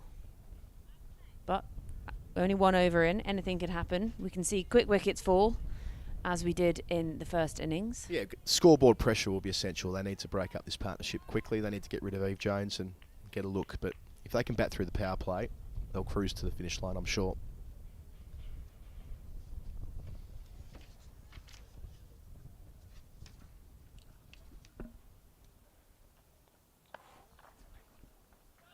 Shot. First ball from Emma Jones there. Sat up and asked to be hit.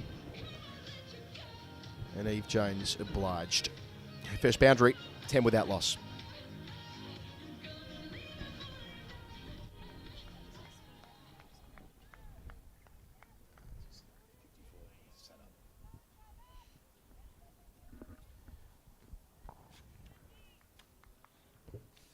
So Emma Jones, can she get the speed cranked up?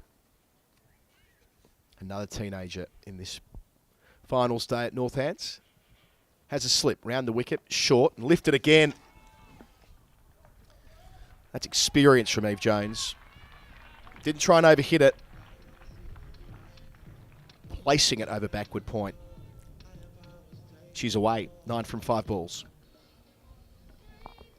Yeah, this is the kind of start you want from your captain, leading from the front here at the top. Normally we think it's Izzy Wong being the explosive batter, but Eve Jones showing just what it is that she can do at the top of this innings and looking to try and sort of tick these off quickly, perhaps.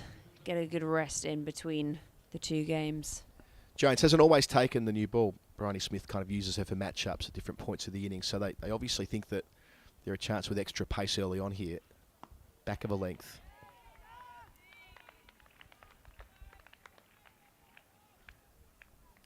Played all of the Charlotte Edwards Cup games last year, Emma Jones, but more of an impact this year. Been picked up for the Invincibles in the 100.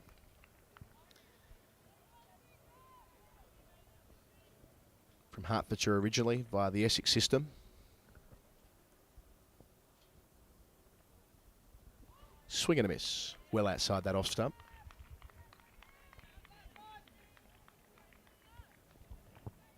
Crowd building up a bit here at Wantage Road. Sun's out. Few families around and about. I'm sure there'll be an ice cream somewhere. I can see a taco van in the distance. It is a nice crowd. There are more people in than there were for the Rachel Hayhoe Flint final here last September. Lovely day for it. Short again. Is signalled a no ball this time. On account of the fact that it was too far above the head of Jones.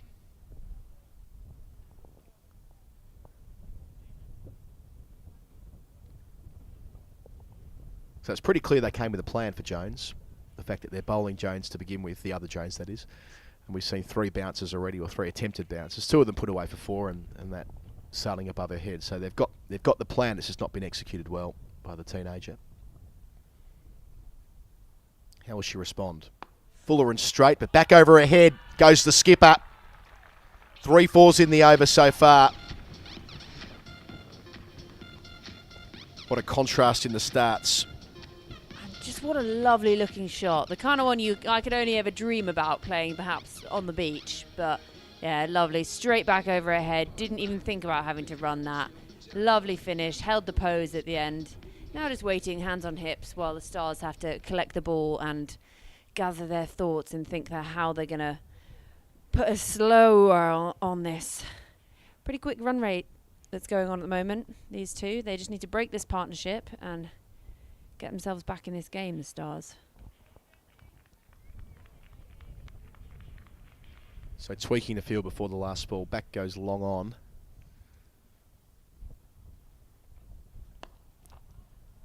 Finds the gap again. In fact, it might have been a misfield there at cover. We'll get a second look. Out towards the rope. Just dragged in, not dragged in.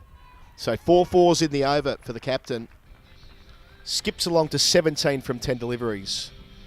And after 2, they've already taken a big bite out of this chase. They need 105 to make the final. They're 23 for none.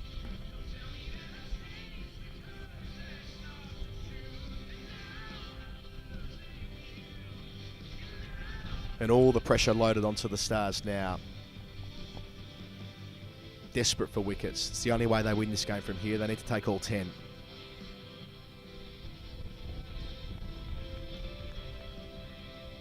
The required rate already down to just on 4.6 and over. Discussion going on down in front of us between Bryony Smith, Alice Davison-Richards, and also Freya Davis. A little high five, pat on the back. Good to see the spirits are still up out there. I don't think I've ever seen Alice Davison-Richards without a smile on her face, though. Freya Davies to continue. Up and over the top of mid-on and goes all the way, Izzy Wong. Into double figures. Sweet timing. 29 for none. Didn't try and overhit it. She can give it a whack. A legitimate dual threat now. Yeah, didn't overhit that one, but actually just seen her rehearsing the shot as if she almost felt she didn't do it justice up there. A little spin before she gets back into position. Fielders out at deep square and long on. Change of pace down towards long on where Davison-Richards fields beneath us, sweeping. Keeps it to a single. So Wong hit a 33 ball 90 odd against the Storm in the pre-season. I'm looking back at Fran, who confirms that point. I mean, to hit a 90 odd in 30 something balls, even if it is a warm-up game, it says you've got something about you, which is why they've reconfigured her role this year, Izzy Wong. If that can translate through franchise cricket, and obviously you've already mentioned what she achieved in the Big Bash last year, hitting 6 sixes in one game for the Thunder. It'll make for a pretty interesting career. Eve Jones back on strike. Yeah, someone like Izzy Wong, I don't know, she's one of those that I would love to see just get that, someone just take a chance, give her that England call-up. Something like, perhaps not the Commonwealths this year. No, they are actually coming up quite soon, but she is a Birmingham girl. It's her local area, just bring in the youngsters just as we're looking ahead to something like that and then thinking forward to the future. Someone like Izzy Wong is really going to be a star for an England side. That's a great point about the Commonwealth Games squad. Now I'm back on the offside. That's where Eve Jones tries to place it, but picks out cover. Big performance on a day like today, and you might find your way into that squad. I think they're allowed to pick 15. Yeah, something like that, I think. And I don't know, I think Izzy Wong would revel on that, especially, playing at Edgbaston. I think it'd be really good to see, and that'd be a great step for her.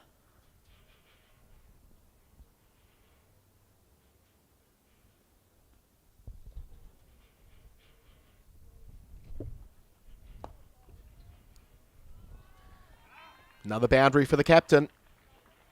They are making short work of this. Into the 20s from 13 balls.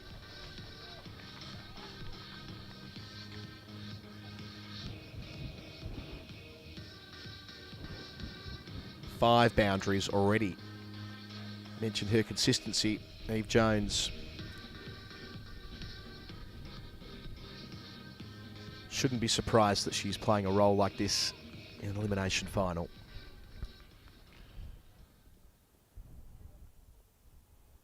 Just a tick over, 4 and over needed from here. End of 3 overs, 34 for none. Yeah, I suppose that there is now room in that England squad where there wasn't before. Unfortunately, Tash isn't available right now with her back injury. Anya Shrubsole having retired since the World Cup. There will be an opportunity for a young bowler, I'd imagine, in that Commonwealth Games squad. Freya Davies was part of the action in the World Cup recently, but that's 50 over form of the game. Hasn't played quite so much T20 cricket, I don't believe, for England. Well, stand to be corrected. Then you've got, of course, Brunt, who will be front and centre. Got the likes of Lauren Bell in and around, who we'll see later playing for the Vipers. So there are those players coming through, but then with someone like Wong, when you've got that raw pace, but then you also see what she can do with the bat, especially in T20 cricket. It's so important to have both aspects of that to your game.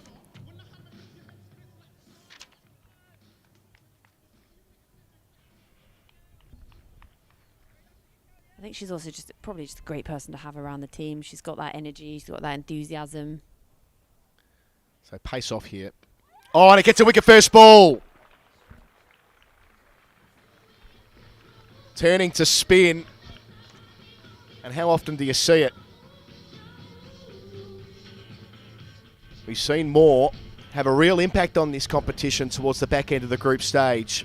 Picked up 5 wickets in the last couple of games for the Stars and gets Wong for 11. Yeah, that's the absolute dream there for Southeast Stars. Wong and Jones were just racing along nicely there.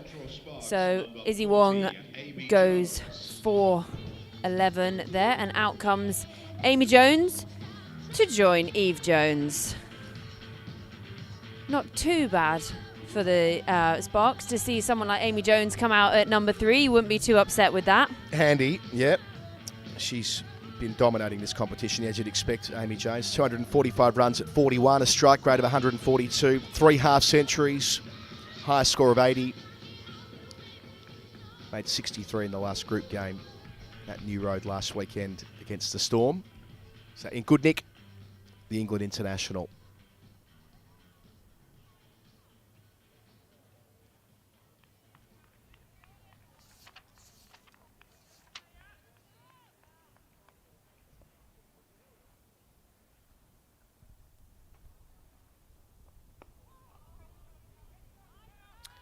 Callie more impressive with the bat, top scoring earlier. But her off spin, the 19-year-old, took 6 wickets at 8 in the group stage at an economy rate of 4.8. The bulk of that coming towards the end. Wasn't getting much of a bowl, and then last weekend she was turned to, and it worked big time. Attacking the stumps, took 3 for 4 against the Storm and 2 for 16 against the Sunrisers, and into the attackers' first change today.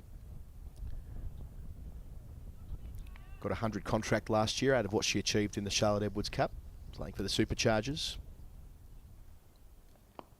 Oh, caught and bowled opportunity nearly, not quite. Yeah, she's making things happen here, though, isn't she? Pace off, first change, seems to have really done something for the Stars here. You can already see they're looking more excitable out there in the field. There's arms waving from Captain Bryony Smith. Amy Jones off the mark.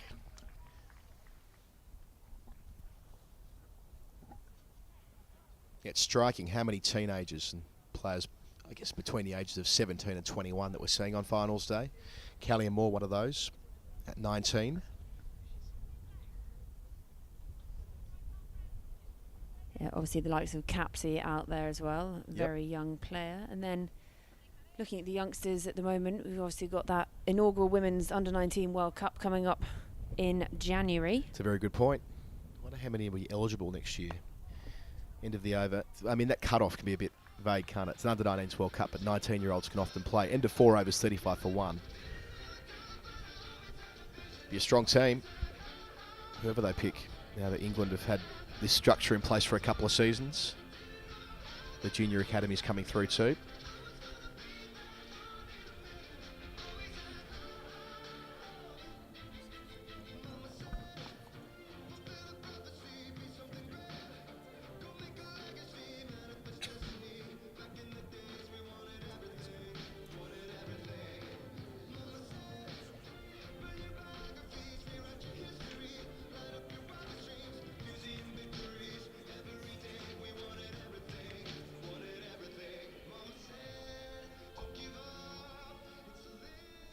Change of bowling for the Southeast Stars at the Liv Wilson end, number 10, Phoebe Franklin.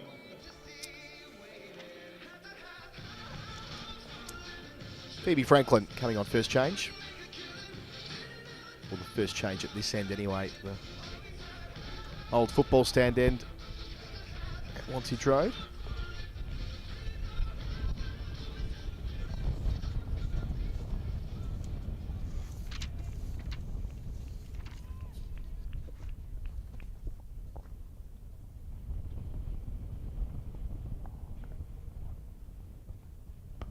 Didn't bowl much during the group stage. Didn't get a bowl at all against the Sparks in their first game against the Storm, but did take 1 for 16 against the Sunrisers last weekend. Gets the ball swinging around, targeting the stumps. Part of the Phoenix setup in the 100. Via Kent originally.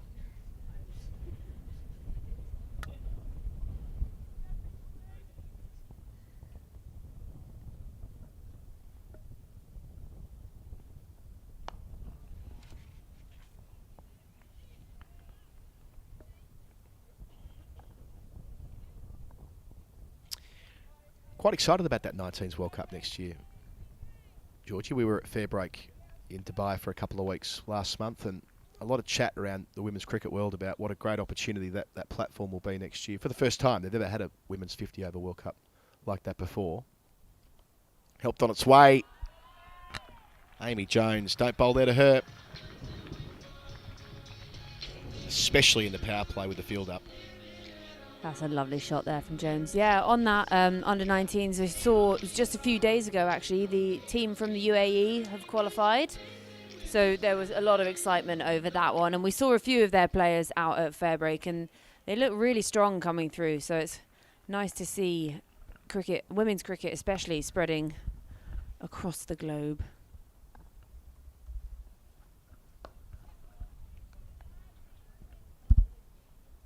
And I guess it's testament to these domestic tournaments that we've got, that we think about an English side and how many players could be coming through and how many, all these contracts we've got now. So giving girls and women a chance to train and play cricket professionally full time rather than having to juggle other jobs.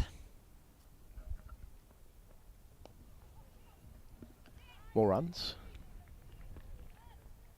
That's a great story about the UAE qualifying. I think 16 teams are playing. They're going to be led by Kavisha Kumari, who did really well at Fairbreak, batting in the top order.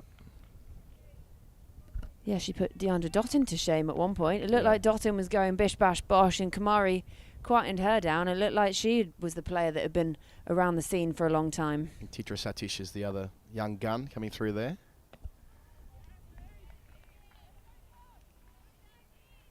End of the 5th over.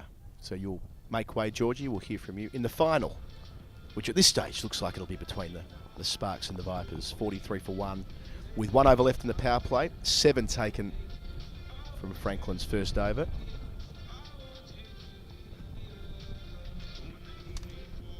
Charlotte Taylor back in to join me.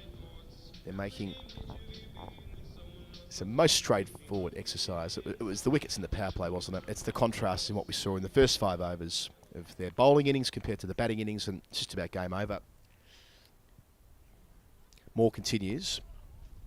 And through, another boundary. Jones is doing it easy. Making it look batting very easy, doesn't she, Eve Jones? Pair of Joneses now. Can you answer that question for me? How is it that Eve Jones never played for England? Oh, that's a tough question. I don't know. I mean, I feel like we've been saying this for years now. Maybe it is a bit of an echo chamber on this front, but she looks like she's more than ready to make that step up. Especially because her point of difference is being a left-hander. Yeah. So, yeah, I'm not a selector. I don't know the answer to that. Sorry. That's okay. I'm putting you onto the pump as soon as you arrive. But it's something that I think we all want to see.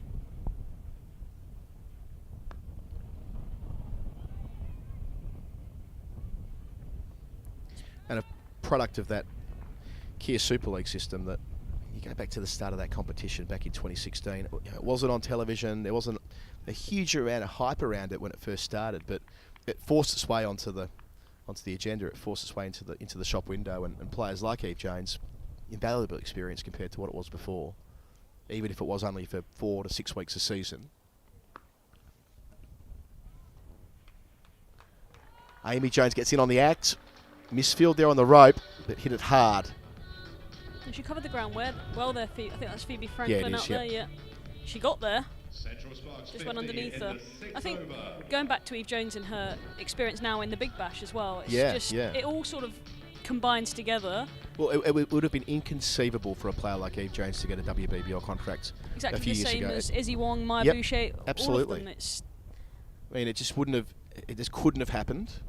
I'll elaborate on that.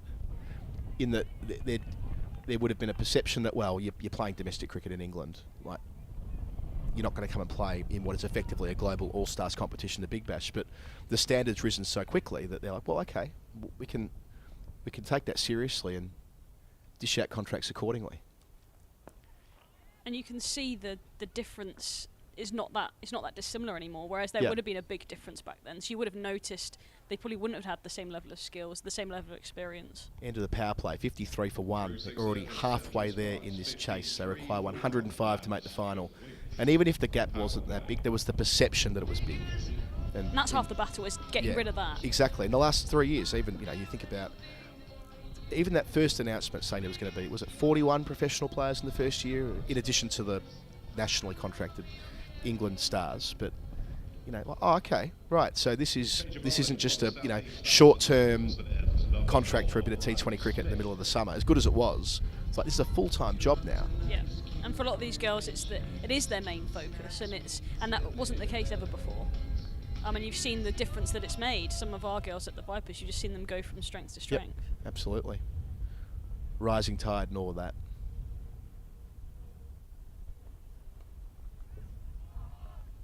And me myself personally, I'm doing a bit of research in the background at the moment about the girls that do have to balance work, like careers, work like myself, and play. Want to play almost full-time cricket. It seems sometimes, and the girls that also have to study. Right. And I'm looking at a bit of research that looks into how can we support those players in their regions. Can we get somebody, a member of staff that helps them balance both sides? It's the ECB have them like a lifestyle advisor type of role. The captain Bryony Smith bowling from the football stand end. So that you're identifying a gap where there's the fully professional players, and where the drop off might be is those who actually want to do not necessarily want to be full time. And not even just that, it's just these girls when they're in our academies, how do they, some of them don't understand what it takes to be a professional. Right. And where the balance comes, and actually it'd be good to educate them in that sense as well. And that comes from linking to their schools, linking to their families, and having that sort of intermediary role that links all three of those together. Right, and that's not the job of the coach, it's not the job of the physio, I think it's a separate role altogether. Full toss and put away.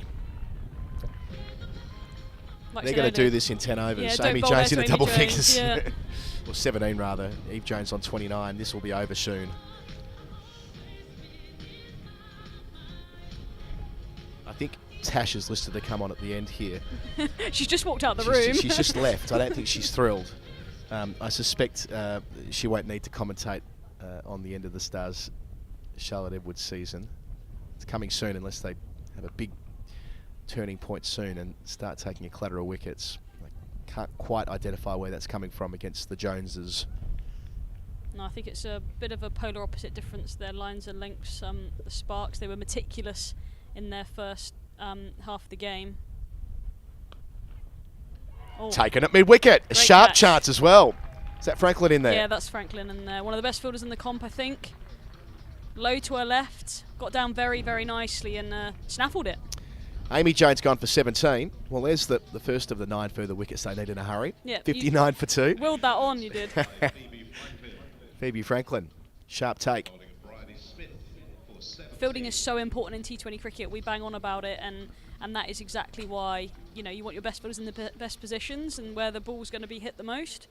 And that's exactly where you find Phoebe Franklin, right in the action.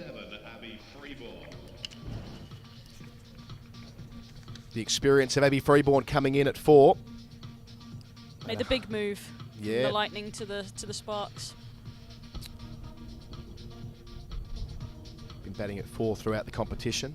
Not too dissimilar to the South East Stars at the Sparks. Like to have a bit of flexibility through the middle order, but Yes, Freeborn. 136 runs at 23, strike rate of 104 through the group period. High score of 52 to start the season against the Storm. This might be what they need. She hits awkward areas. Right.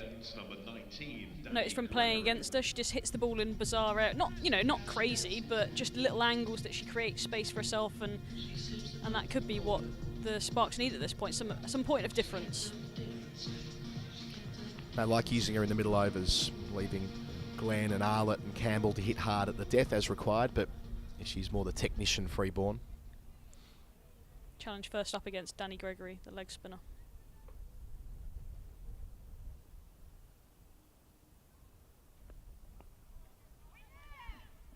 So we haven't seen loads of movement between the eight franchises, regional teams as yet, but I expect that'll become more and more a thing, won't it? Where sort of identifying where some teams might be a fraction weaker and players moving for better opportunities. Oh, it doesn't clear mid-wicket. It's 2 wickets in the space of 3 balls. We said they'll need quick wickets for there to be a twist. Here comes and they the get rid of twist, I both the think. Joneses. Yeah, well, it was Amy Jones, now it's Eve Jones. The captain gone for 29. I thought she got more of that than she did. She just plinked it straight to Bryony Smith at mid-wicket. And she's taken a slow walk off. I don't think she can quite believe that she's not hit that over the head of mid-wicket. Bryony Smith's fired up. That's So what she don't should write be. off the Stars. I mean, look, they're a long way behind in this game, but they're going to have 2 fresh batters out there, and both of the experienced Joneses back in the hutch in the space of 3 deliveries. They only need to go at 3.6 and over. There should be no concerns from here. The target's only 105. Number 6, Amy Campbell. They've gone with another left-handed option, keeping that left-hand, right-hand combination going throughout the middle. Amy Campbell comes in. Yeah, Amy Campbell, who's been playing as a finisher through the group stage, made an unbeaten 30 against the Storm and 20 not out, a brisk 20 not out in this fixture at the start of the season. Came over from the Diamonds. Did really well in the 50-over final last year against the Vipers after an early collapse. Yeah. Yep, she can hit the ball hard.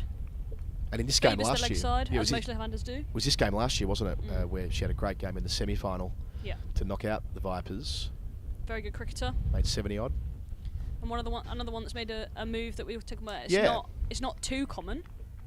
But like you say, I think it's definitely going to become more common as we go through this process, and over the next few years, players will move around.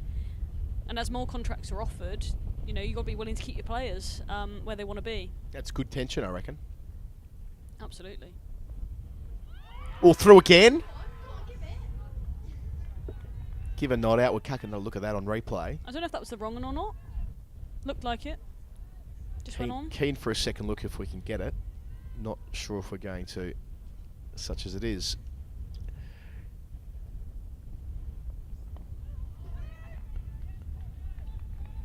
And suddenly it's the Stars who are up and about. You can hear them through the effects mic. This is a great start from Danny Gregory. Bowls brilliantly through the middle for the Stars. And did it for the Oval in the 100 last year as well.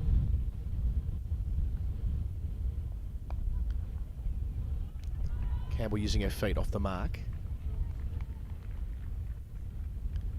I think we will see a bit more movement from the regions this year. And this Well, winter. Yeah, it's sort of thinking about your team at the Vipers, right? I mean, that's an absurdly stacked team. Well, I'm trying to get myself into almost an international bowling attack. It's near on impossible. We'll look at it later today. We'll talk about this before the Yeah. final when we set up the game later today. But, I mean, it is an international bowling lineup, in effect, with who you've got at your disposal.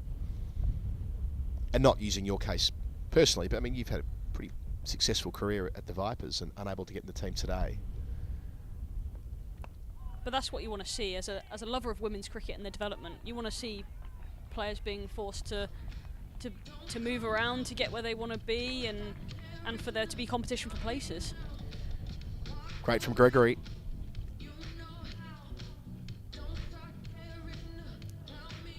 Spin's doing the job for the Stars. Comparison at this stage: 29 for 5 saw the Stars, and we're 60 for 3 after the 8th here. Are the Sparks? So Bit of a difference. Yeah, a very different setup here. They've used 6 bowlers already for 8 overs, including the spinner Smith, spinner Gregory. I think Tash was saying earlier they've got 8 bowlers at their disposal. And if you're the captain Smith bowling again here, using her feet is Campbell. Can't beat the bowler in her follow through. I mean, you've got to keep mixing it up. You can't let the game drift. You can't let them settle.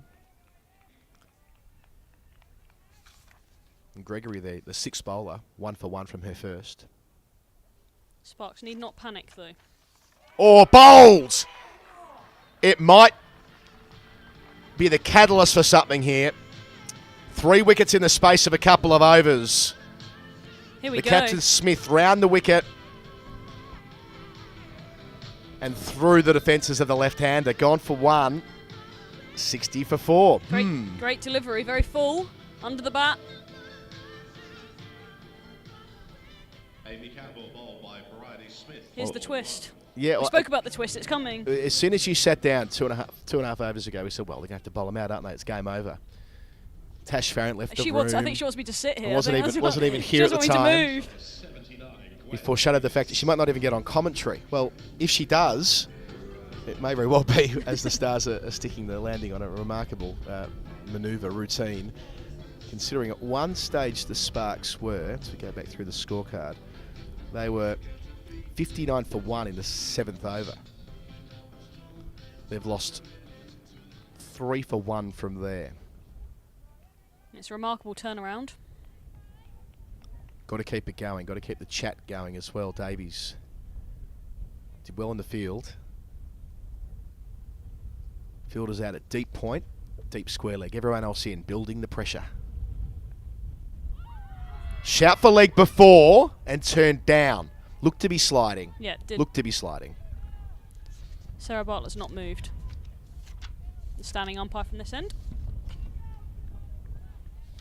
She didn't look interested, did she? No. That was in hope more than expectation, I think. Back in the crease. That's where Smith will want to, if she can sneak one through again. Wicket and 3 dots in the over. They've come to a complete halt, the Sparks. Long one goes back. Protecting the end of this over. Can't afford a boundary.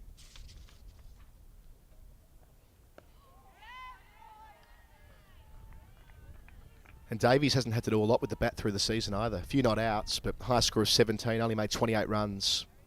Probably hasn't needed to get in sometimes This, in there. this is kind of it. She's been coming in at sort of The 7, Joneses 8. do the work. Yeah. Yep, that's right. Challenge for her now. Down the leg side, yep, so signalled. 61 for 4, has to re-bowl the final delivery of the over. It's a brilliant contest, isn't it, between two great teams. Doesn't always need to be massive scoring games. Off the mark. Retains the strike. They won't come back for a second. So another successful over. 3 on the trot for the Stars, who will need to take all 10 wickets to win this game. 62 for 4, the Sparks. Yeah, Gwen Davies, Welsh, as you'd expect with that kind of name. Has all the reverse sweeps and the crossbat shots and that kind of thing. And runs very well between the wickets, very quick. We'll be pushing these boundary fielders hard in these long square boundaries at Northampton. Yep. Yeah, athletic footballer as well.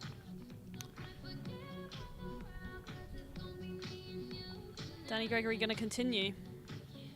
She bowled well. I think because she's Welsh, she'd therefore be Davis, wouldn't she? I'm using Davies reflexively because in Australia, everyone with that surname would be Davies, but it feels like in the UK, if you're from Wales, it's a Davis. Davis. Which I've never quite understood. Just ignoring the E.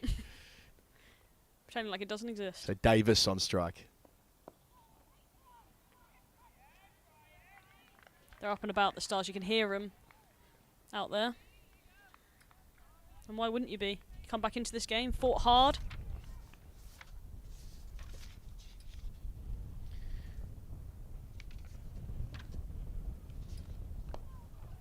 Up-ish. Danielle Gregory asking good questions here. Took 2 for 6 against the Sparks the last time they met, I should say. So I like this matchup. Tall spinner. Bouncy approach. cut off on the edge of the circle by another Davies of the Freya variety. Absolutely. Brilliant stop. Love a good full stretch dive. You see, I've always identified her as Freya Davies because she's English. Think that's fair? Yeah, I think Have I so. got that right? I would call her Freya Davies. I have heard people identify her as Freya Davis as well, though. Like Stephen Davies from Somerset. Yep. He gets called Davis and Davies interchangeably. And Alex Davies Yes. from Lancs. Lancs. That was testing me then. I had then panicked. He has made a move, hasn't he, Alex Davies? He's moved to Warwickshire, I think. I'm going to get howled down if I've got that wrong. Yeah. I knew he was at the Brave last year. That's all I've got. Over the top of mid-wicket. There's a little release. The first 4 ball for about 3 overs. And Freeborn takes advantage of it. She's off the mark. Great pick up. Full toss. Had to be put away and was. Hits the ball hard. Abby Freeborn. That'll settle some nerves out there, I think. Again, they need not panic.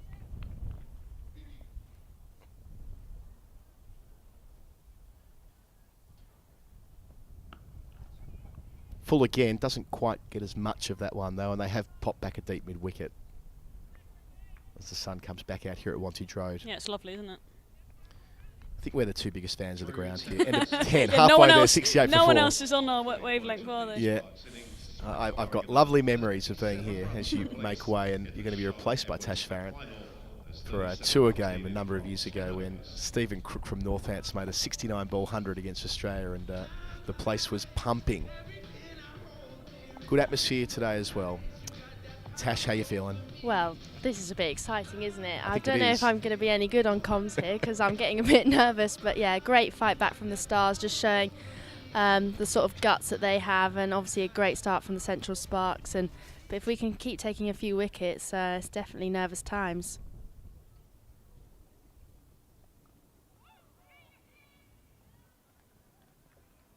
I think the spinners have obviously come on here, and they've really tied it up and obviously taken those really key wickets, which actually I wasn't here for, so maybe that was a good omen.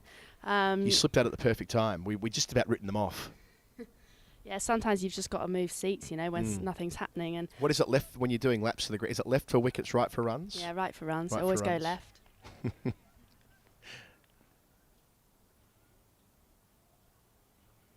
Oh, that's out. That's out. Yep. Oh wow. Absolutely dead. No doubt about it.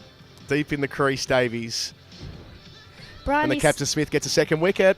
Bryony Smith is just one of those cricketers. If you need something to happen, she's obviously the captain of this Stars team, but an amazing all-rounder, and she's just making things happen here, and it's getting really nervous times here for the Sparks. I think they've obviously got that top 4, which have fired for them really well, and maybe less experience in that middle order who haven't been exposed too much this season. So yeah, it's all to play for here. The collapse is 4 for 10. Please welcome the new batter for Central Sparks. The runs have dried up with the exception of that boundary. 36 to win from 58 balls. That shouldn't be a problem, but you're relying on players who haven't had much work to do in the group stage with the blade.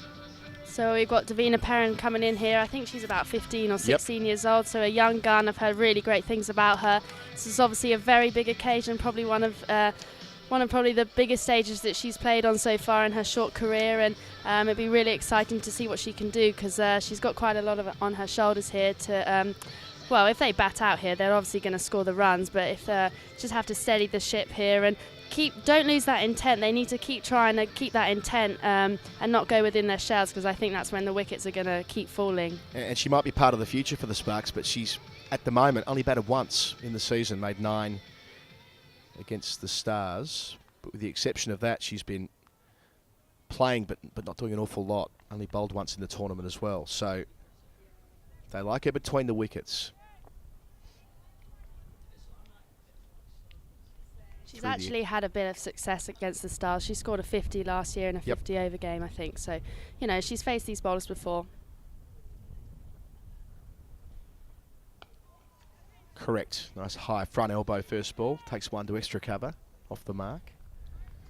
Yeah, really confident looking shot there. I think that will settle the nerves, getting off the mark quickly. And there's seems to be a bit of a collision at the bowler's end with Bryony Smith there.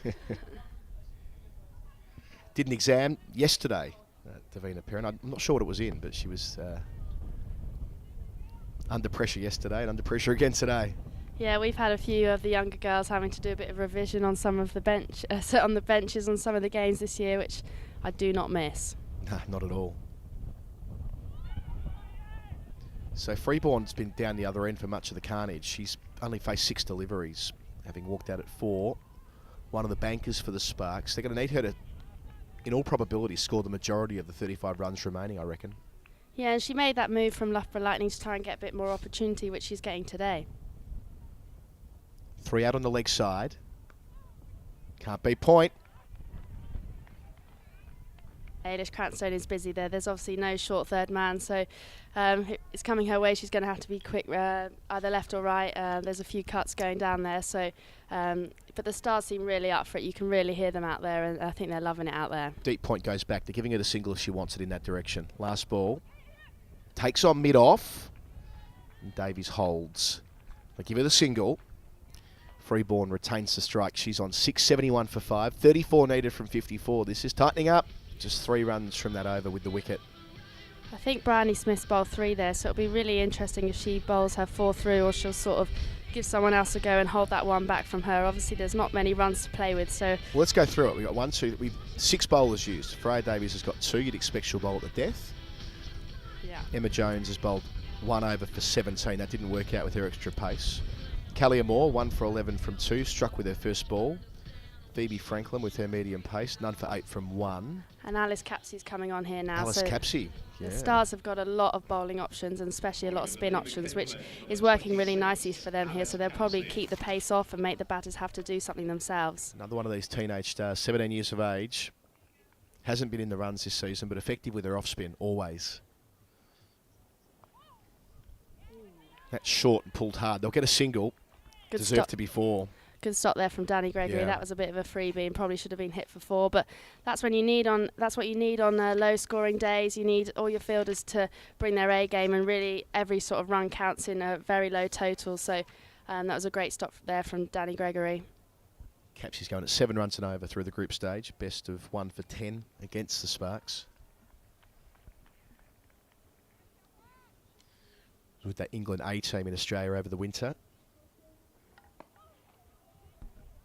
Capsey's bowled the really hard overs this year, actually. She's been bowling in the power play and at the death, so actually going at 7s is pretty good going for her. Sort of stepping up when you can only have sort of 2 out on the boundary, so she's actually bowled really well this season. The 7th bowler used in this innings. A little bit short. So there's a single on off at a deep mid-wicket. Make that a 4. Through the legs of the sweeper in that direction. Davison Richards, ever so reliable out there usually. That's just a... We'll get another look. I mean, I'm not sure whether we will on that camera angle, but... I think it's just nutmegged her, to be honest. Yeah. We call her bucket hand, so she's not really lived up to the name there. She's going to be really gutted with that one. I was going to say a bobble. You wouldn't get a bobble on a surface like this. Just. I mean, we straight could just through. say it hit something, but it looks pretty flat out there. I'd say it hit something if I were out there in that situation. So that helps. Back to 29 from 51 needed. They need a wicket here in the next few balls, I think, because as soon as they get a partnership going, it's going to be pretty easy to tick over these runs. So no one back on the offside. 2 out on the leg side. Teenager to teenager. Squeeze down the long on. Just bowling a little bit short here. I think obviously with not that many runs to defend, she's probably slightly worried about tossing it up there, but I think you almost need to take these risks, because the only way you're winning this game is by getting the next 5 wickets. Yeah, absolutely. Can the Sparks keep their cool?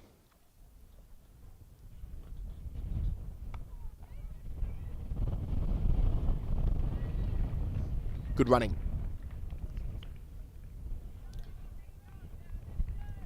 What a great day of cricket so far, though. There's always twists and turns in T20. You can never write a team off, especially someone like the Stars, who will keep fighting to the end. Obviously, I am a bit biased, but Well, you are the defending champions. You're allowed to say that. Deep point goes back, and that's the direction that Perrin places it. It's really interesting, obviously, these final days, because obviously either one of these teams, when they get through and play the Vipers, they've obviously played on the wicket already. Yep. So there's pros and cons, but obviously whoever makes that final will be pretty confident that they know this wicket, the areas to bowl, and obviously the batters having faced a few balls on it already. So I'm sure the Vipers will be fresh, but whoever gets through will be pretty confident that they sort of know the dimensions of the ground pretty well and having played on the wicket already. And I don't think it will change too much throughout the day. And these two teams know each other quite well, of course, in having played twice this season. The Vipers in the other group, that's a point of difference. Yeah, definitely. Obviously, the Vipers have been going very well, but they haven't actually faced either of these teams. So, yeah, just a bit of an unknown there. So, obviously, it's quite hard having a winning or semi-final, then get yourself back down to the final. Smith the bowler, 4th over. Football stand end. Oh, bowls her! Yes, through the gate. She has a second. They need all 10 and they've got 6 with still 26 runs to go. Bryony Smith obviously keeping herself on there, and it's paid off first ball. Yeah, she looks very up for it, and so did the Stars girls. And yeah, it's getting to the crux of it, and it's a really exciting game, and it could go either way here. We've seen the stumps clattered a number of times today. The 6th batter bowled, Perrin. 7 from 6 deliveries, and again, they're going to really test the depth of the Sparks. Sarah Glenn coming out here, obviously she's a really good batter. I don't think she's had that much opportunity this season so far. Well, to an extent, I'm surprised she didn't come in at the 5th wicket, just with her added experience. I know she's only batted twice, but yeah, she's known for her big hitting. Yeah, and she hits funny areas as well. It's quite hard to set a field to her, actually, because she does hit those funny areas. She sweeps really well. And yeah, I'm surprised, because obviously she could have come in and get a few boundaries early and really got into this run chase. Playing straight to start. Can play herself in, got plenty of time, no need to rush this. Although in saying that, they won't want to leave it to the 19th or the 20th either. No, definitely not. I don't think I'll be able to hold my nerves. Deep mid-wicket, long on back. Finds the edge, off the mark. They've got a couple. Although Glenn to the danger end, has to move. Does. What Bryony's done really well here, she's just targeting the stumps every single ball. She's giving no width whatsoever. She's obviously got the field to back that up, but just having watched her bowled here, every ball on the money, bowling that lovely length, that trying to entice the batter out of their crease, and yeah, she's bowling really nicely here. She's got 4 for 12. Can she get a 5th to finish? When she brought herself on, they were gone. I mean, this game was drifting. Eve Jones and Amy Jones are doing as they pleased, and her first over had a boundary taken from it as well. So, to back herself here, to take full responsibility for the situation. Can she get a 5th? Bowling to Glenn. Oh, nearly. Is that a nick? She might have hit that. Looks like it, based on the response of Smith, hands on head. Lots of double teapots out there at the moment, so I think she might have nicked that one. See if we can get a second look here on replay. Kira Chatley has honestly come on so much. She didn't start last season as our keeper, and just having that backing and that training around her, she's come on leaps and bounds with her keeping as well as her batting, and so she'll be pretty disappointed if she has dropped that one. See if we can bring that up a second time before this ball's bowled. Doesn't look like it. Not to beat. Okay, let's take it as assumed that she's edged it based on the response of those around. Yeah, let's just go with that, I think. Smith. Driven away. Driven square. They might have time for a second. No, they're happy with the single. That's the end of an outstanding spell from the skipper. Finishes with 4 for 14. And they're still in it because of her. 83 for 6, 22 to win from 42 deliveries. Yeah, I mean, she would have obviously been disappointed to get a duck in this game, but she's really bringing it back with the ball and showing what a great all-rounder she is. She's obviously in the key positions in the field as well. Yep, there was an edge on that, getting the replay here at the end of the over.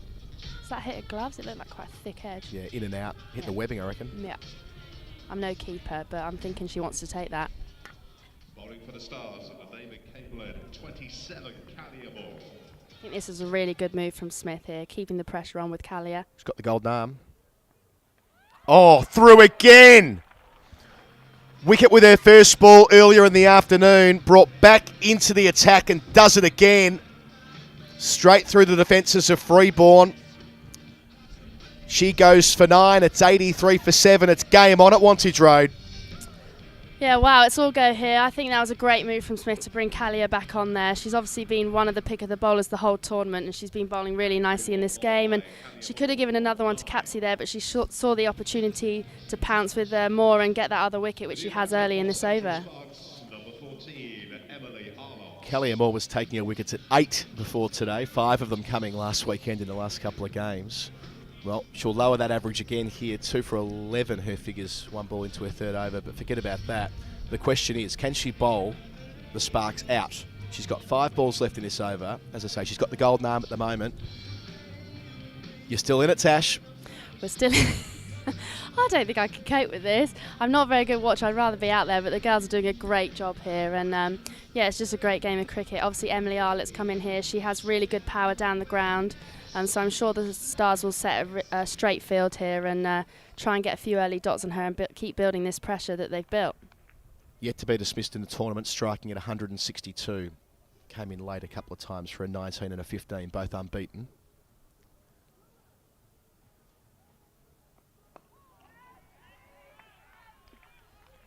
Yeah, I mean, obviously she's got really long levers and she's just got such an easy swing down the ground, and she did hit a few bombs against us last game, so she should feel confident.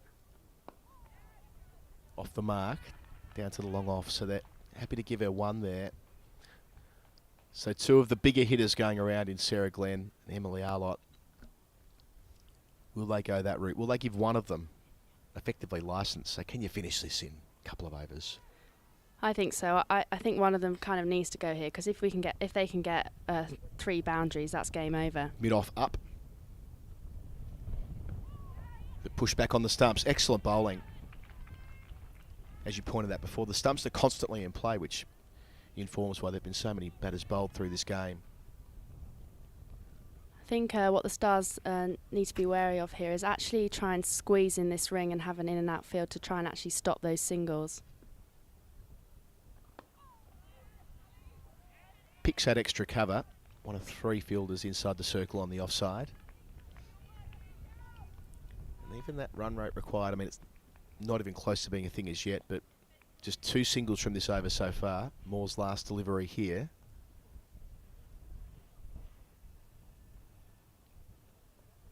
That pressure continues to build. 3 singles from the over and the wicket. Yeah, and I mean, she's got 1 over left up her sleeve as well, so... Well, how are we going to use this? If you were leading the side right now, if it were in your former role as captain of the Stars, they've got 7 bowlers to pick from. Sorry, make that 6. Bryony Smith's bowled her 4, but Davies has 2, the experience, the England international. Emma Jones, pace. I think spin's working well, but obviously you don't want to be too predictable. I think we've obviously got 3 off spinners, so obviously Alice Capsey's coming on here. Capsey, yeah. So Capsey had 8 taken from her only over so far. Yeah, I would keep Callier on and bowl her through, because we're only going to win this by getting wickets. And then obviously I would go with the experience of Freya Davis. I think the slow stuff's working. She's got great change-ups. So I'd probably go Callier again and then get Freya Davis back into the game, because you don't want to leave your best bowlers too late. And the other option is Danielle Gregory, 1 for 7 from 2 overs. They couldn't get her away. She hit the stumps at the start of her spell. So Capsey starting over number 2. Could be a big one. 15th of the innings. You can tell from the camera there, it's shaking up alongside us on the camera gantry. It's very windy out there. Looks absolutely freezing.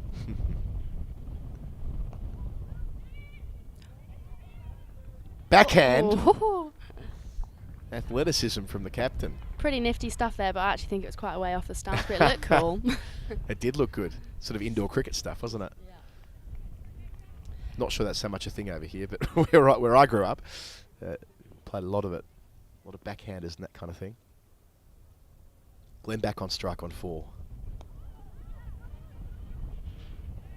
Tell you what, the squeeze is on, isn't it? Yeah, so they've got square up, and that is a bit of a risk because Glenn is good at the sweep, but I think that's a good option, trying to get her play across the line, which the wickets have sort of fallen today from people playing across the line, so I think it's a good option having that square up. The reverse is on too if she wants it. Cloths it to mid-wicket, straight to the captain again, always in the game, Smith. So deep mid-wicket remains back, likewise long on. No long off. There's a deep cover. Yes, and I wonder whether she'll live a little and try the reverse. No one behind point on the offside. I'm not sure the reverse is Glennie's best shot, but I'm sure she will have it in the locker. Feels like all of you young players have the reverse these days, though. I take it as assumed. Well, actually, I say that Sarah Glenn was in the England hockey setup, so actually maybe I'm doing her a disservice there. Bit of backstick action. Let's see. Not here. Another tight over. Alice Capsey, just one run coming from it. 18 to win from 31 balls. We're into the death. I think in this scenario, obviously run rate isn't an issue, but when you're in a semi-final and you are building those dots, the batters out there might sort of actually be worrying about ticking it over, whereas actually they just keep hitting it into the space and running hard, they're going to knock these down. But obviously some really good overs there, and if they keep building the dots, they might actually make a rash decision and go for that big shot. You've done your job, Tash. You've taken 2 wickets on commentary. You can go and bite your nails in the back of the commentary box, and we'll bring Fran Wilson back for the last hurrah here. The death overs of the semi-final between the Stars and the Sparks. Charlotte Edwards Cup Finals Day here at Wantage Road in Northampton. Set just 105. They were doing it easy. They were 59 for 1 in the 7th over. We were saying, there's no way you'll get on in the final 5, Fran. This game will be long gone. Well, it remains very much alive. And they do bring back Gregory. Took 1 for 7 from her first 2 overs. Over the top with their leg breaks. This is an aggressive move. Yeah, I think it's a great move. As Tash alluded to there, I think any bowler that's kind of aiming at the stumps is really in the game here.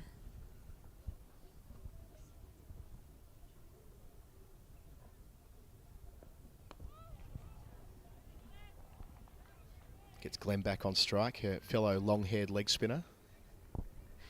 Who'd have longer hair out of Gregory and Glenn? Close run thing. Oh, I feel like Gregory. Tash? Who's got longer hair out of Gregory and Glenn? Confirmed by Tash Farron. Gregory's got the longer hair.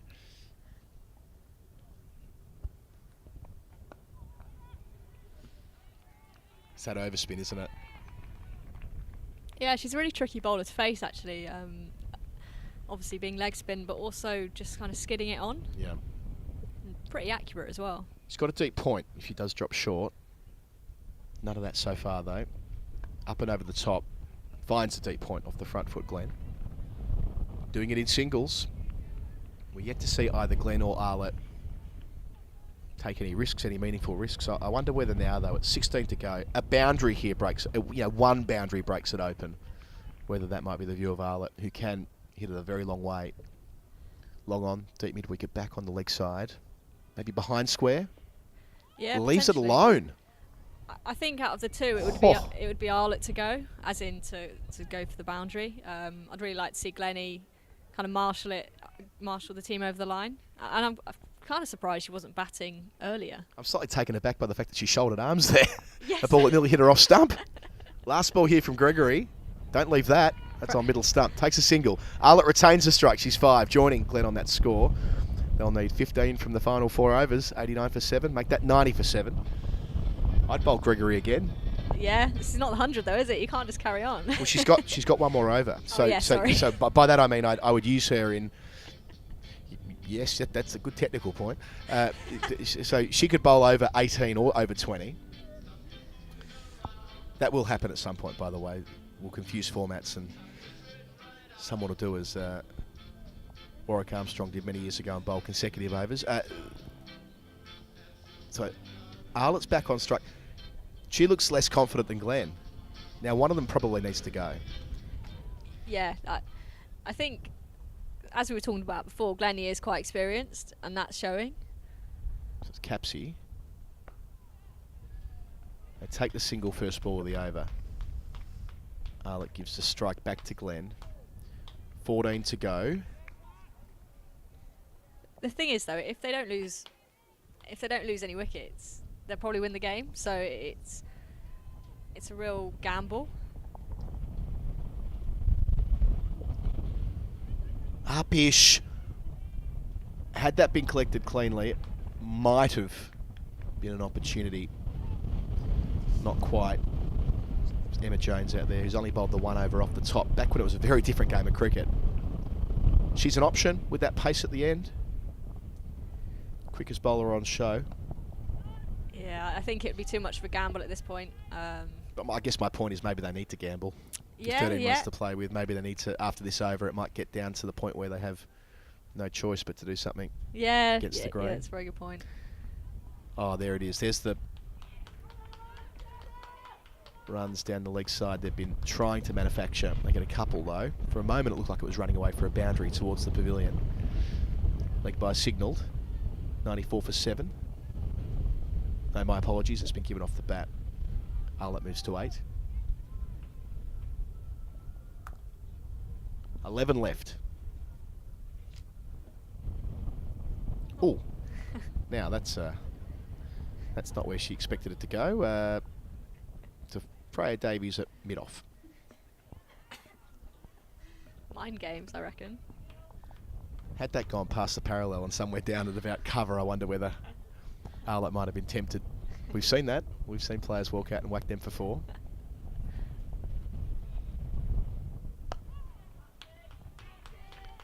Easy single. Every run being cheered now by the Sparks bench.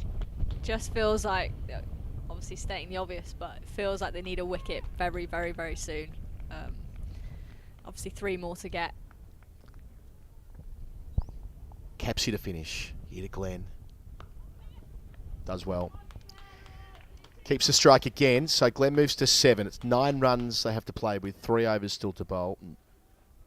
96 for 7 the score. Adam Collins and Fran Wilson taking this through to its conclusion.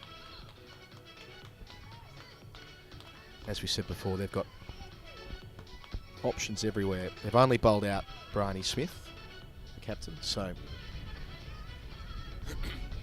who gets the responsibility? Who do they say, look, you got to get a wicket in the next couple of balls? For a moment I thought it was going to be Gregory, who walked up to the bowling crease, took her cap off, but she's been sent away. For ADR. Alice Davidson-Richards. Who has been bowling the death overs for the South East Stars. It'll be the 8th bowler used in the 18th over of an innings. You wouldn't say that very often. Yeah, Stars have done that a lot this summer. Have a lot of options within their team. Some captains like to have, their 5, 6 bowlers, but obviously Bryony Smith liking to use her options, mixing it up. Bowling for the South East Stars at the David Cable ends, number 24, Alice Davidson-Richards. Very experienced cricketer these days. Davidson-Richards made 29 earlier. They were in all sorts when she walked out to bat. Batted through until the death overs. Took 5 wickets at 24 in the group stage. Took 2 for 27 against the Sparks in their first encounter. Very smart cricketer. The glue of this Stars team. A specialist bowling at the death. They need something special here. It was away with England during the winter.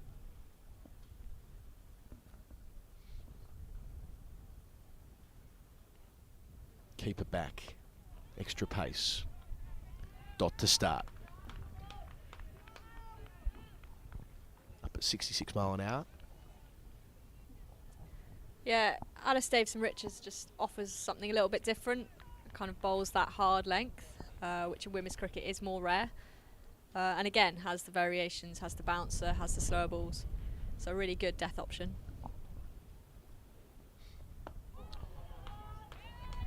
Squeezed out by Glenn.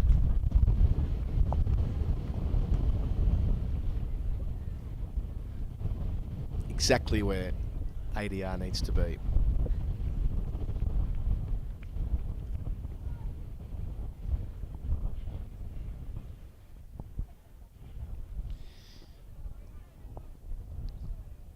Arlott hasn't looked comfortable.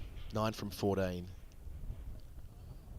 Can they afford to put the squeeze on here and bring fielders all the way into the circle? They've got a long on back and a deep mid-wicket back. Can they afford to effectively say, look, if you want to hit a boundary, go for your life. We're going to try and get you out, bring you all up. I think I would probably do that. Like if we reach that point, you know what I mean? It's kind of that tipping point. We're Yeah. nearly there. They're going to keep the two back. I suppose there's a chance that she might plonk a catch to one of the two in the deep.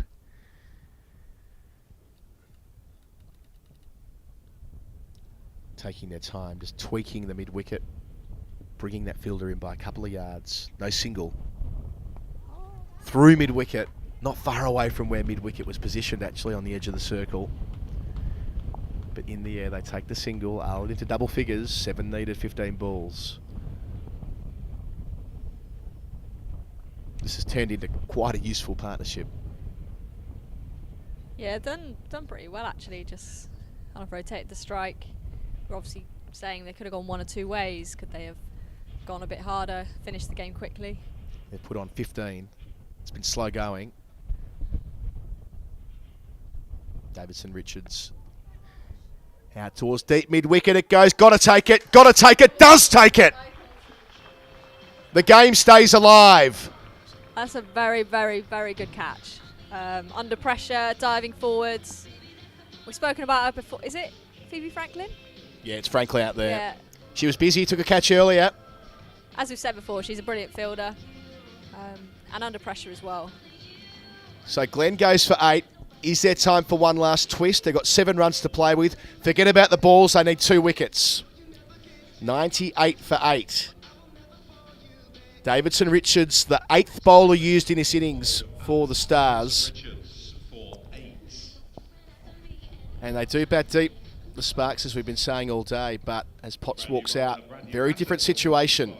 Number 9, Grace Potts. Yeah. She couldn't have done a better job with the ball earlier, taking 3 for 20 to start the semi-final for the Sparks. But now it's all about the 7 runs left on the board. Yeah, and I think in 2020 cricket, the lower order often don't get exposed much. So your 8, 9, 10 probably don't bat much.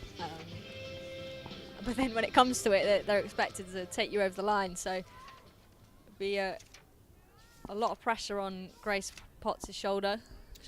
Hasn't batted in the season. Wasn't required at any stage through the 6 group games.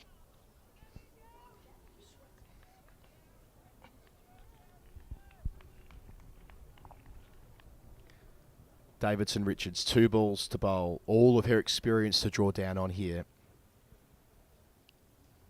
Field up.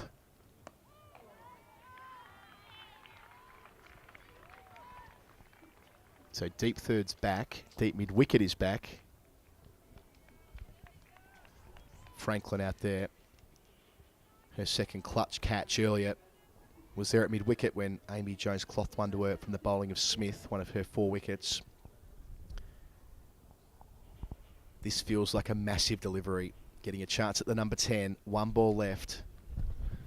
Yeah, and Extra fielder into the offside. Stars won't be too worried if obviously they haven't got any runs, but if she does get the single, because again they get to bowl at her. And they don't. So they cut off the single at extra cover. That leaves 2 overs left, 7 runs, 2 wickets. Perfectly poised. And you'd think that it's going to be Davidson Richards bowling over 20 on the basis of that. So the one big decision left for the captain, Bryony Smith, who bowls over number 19. And it looks like it'll be spin. It looks like Callia Moore. Callia Moore backed in. Ahead of Freya Davies, the England international. Ahead of Emma Jones and her team. Ahead of Danielle Gregory, who's been excellent across 3 overs. And ahead of Alice Capsey. They've gone back to Callia Moore. 2 for 14 from her 3. It feels like the right decision for me. Picked up Wong and Freeborn. Needs a wicket straight away. Over the top of mid-off. And she'll get a boundary. So they kept mid-on back at long-on and mid-off inside the circle. Had it been the other way around, not to be 3 to win. It's actually a lovely shot though, isn't it, from Yep. Emily Arlott. Could be a shot of your number 1, 2, 3 batters. And Arlott taking responsibility here at the end. That's her first boundary from her 16th delivery. 3 runs to win. Have to get her out. Will she go again? Oh, beats the edge.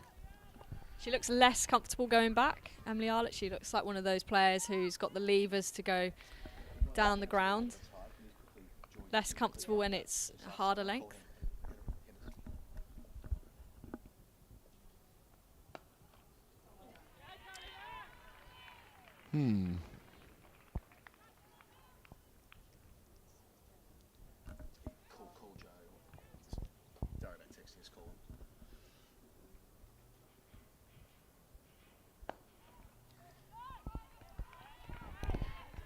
So 2 balls left in the over. This becomes fascinating. I mean, they really can't let her take the single here.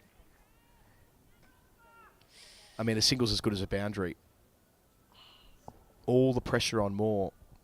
19 years of age. Oh. Down the leg side. No. 2 to win. Well, now they've got to bring the field up. You can't have long on and deep mid-wicket back because a single gives her the strike back and the score's a level. Got to bring those 2 sweepers in. How interesting would a wicket be, this ball? Has to back her to take the wicket in that case. Lights it up. Takes 1. Has to be a direct hit. Run out. No. Oh, that looked close. Well, that was close. A direct hit and she was gone. Now the score's a level. The Stars look a little bit hard done by there.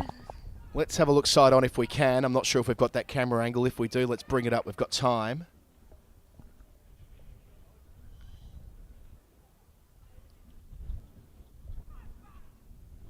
I mean, we're a long way away and we're front on. Yeah, to be fair, We're a I'm long way away I'm and we're on. front on. But that felt out. Scores a level. 1 ball left in the over. Anyone know what happens to the end of the tie? Thank you. 2 wickets here and it'll be a super over. Put it that way. Well. We're going all the way. We're going to the 20th over of the chase. Who would have thought that? The scores are level here at Northampton. This has been a frenetic chase. It's just such a funny game. So pressure a semi-final. It looks like a decent wicket as well, and 100 has been hard to get. But as I just said, I think when there's pressure on, it does funny things to you. 6 balls remaining, final over of this semi-final. The Central Sparks lead 1 So it's run pouring to down with rain at Nottinghamshire at the Test match, I'm reliably informed by my other commentary team. Beaming with sun here. I know what I'd rather be right now. Wantage Road, where the scores are level in the Charlotte Edwards Cup semi-final. Alice, Davidson, Richards. Can you take 2 for none? There's still a fielder back, presumably for the top edge at deep square. Everyone else up on the 1.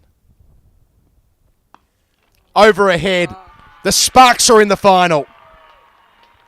Sealed with a boundary. the Central Sparks through. They win a thriller by 2 wickets with 5 deliveries to spare. Going to be the Sparks against the Southern Vipers. Arlett holds her nerve.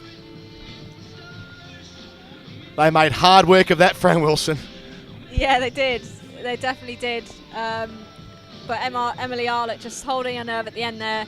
She looked nervous at the start of her innings, but she's taken her team over the line. And unfortunate ball there from Alice Davidson-Richards. She's been brilliant, but a full toss has just let them get away. So Arlett finishes with 19 not out from 21 deliveries.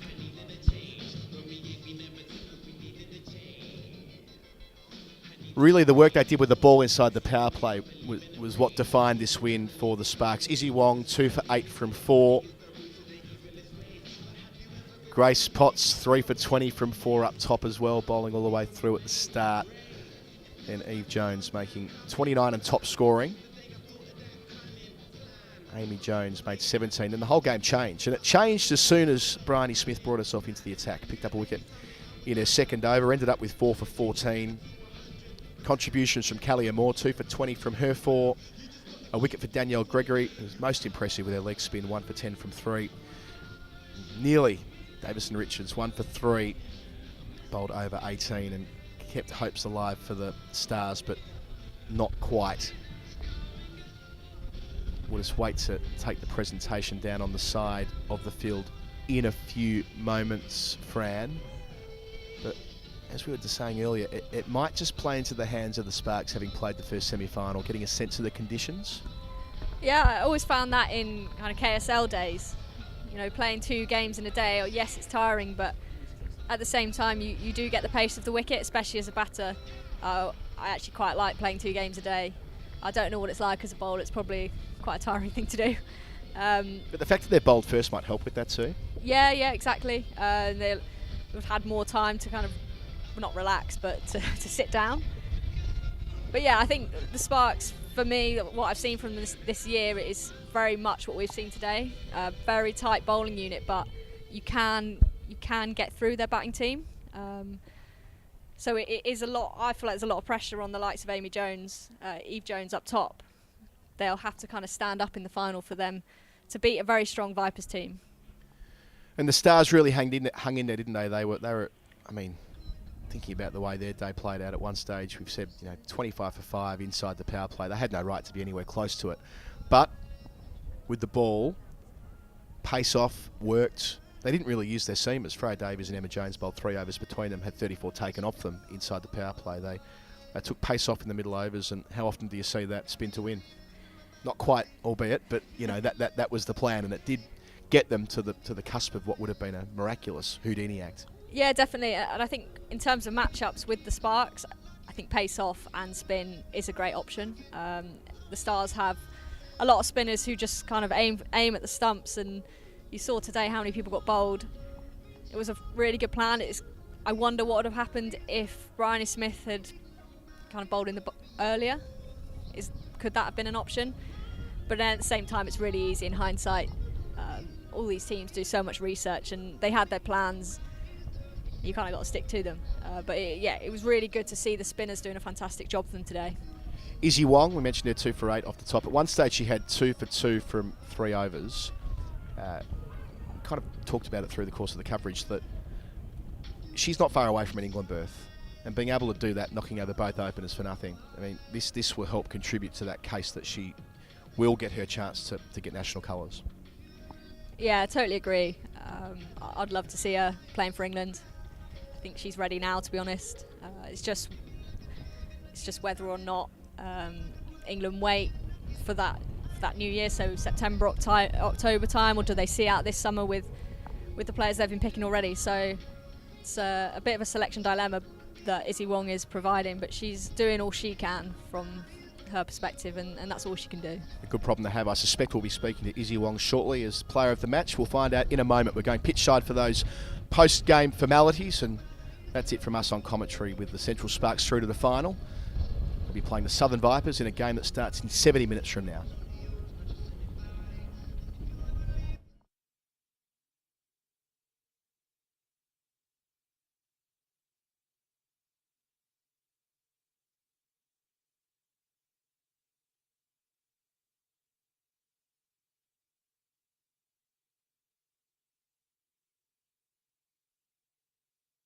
To the final of the Charlotte Edwards Cup. Izzy Wong was the player of the match. Fantastic set of figures for you, but my goodness me, that was nervy at the end there, wasn't it? Yeah, we like to keep people entertained, I guess, but no, I'm happy to go over the line. I think we showed just how deep we can go. We probably haven't shown that as much as we'd like to through this competition, and we've really, credit to, I think, every single girl that's gone out there and, won the game. When I spoke to the skipper, to Eve, before the game, I mentioned just how strong you were with the ball. It certainly worked out that way at the start of the semi. Yeah, I think we're pretty clear on what we wanted to do, and we just enjoyed bowling with each other. I think me and Potsy have definitely done that throughout this competition. Just enjoyed bowling in tandem with each other, and it came off today, so that's great. What was the feeling on the dugout bench? 105. Did you think, yeah, we should get these, but it could get tricky? I think you've got to back yourself. Certainly, me and Eve walking out were playing the game as we always have, to go out hard and put pressure on in that power play. So nothing changed in that respect. Southern Vipers await you in the final. They're unbeaten in this competition this year. It's a record that needs taking down, I guess. No, it's all to play for, I guess. But, it's just one game, and it's not about the 6 games you've played before or the 7 in our hand. It's about this one coming up, so we'll see. Well, congratulations on the Player of the Match award for Izzy Wong. Fantastic figures, Izzy. She was the Player of the Match in the semi-final and will be representing the Sparks in the Charlotte Edwards Cup final at 4 o'clock against the Southern Vipers.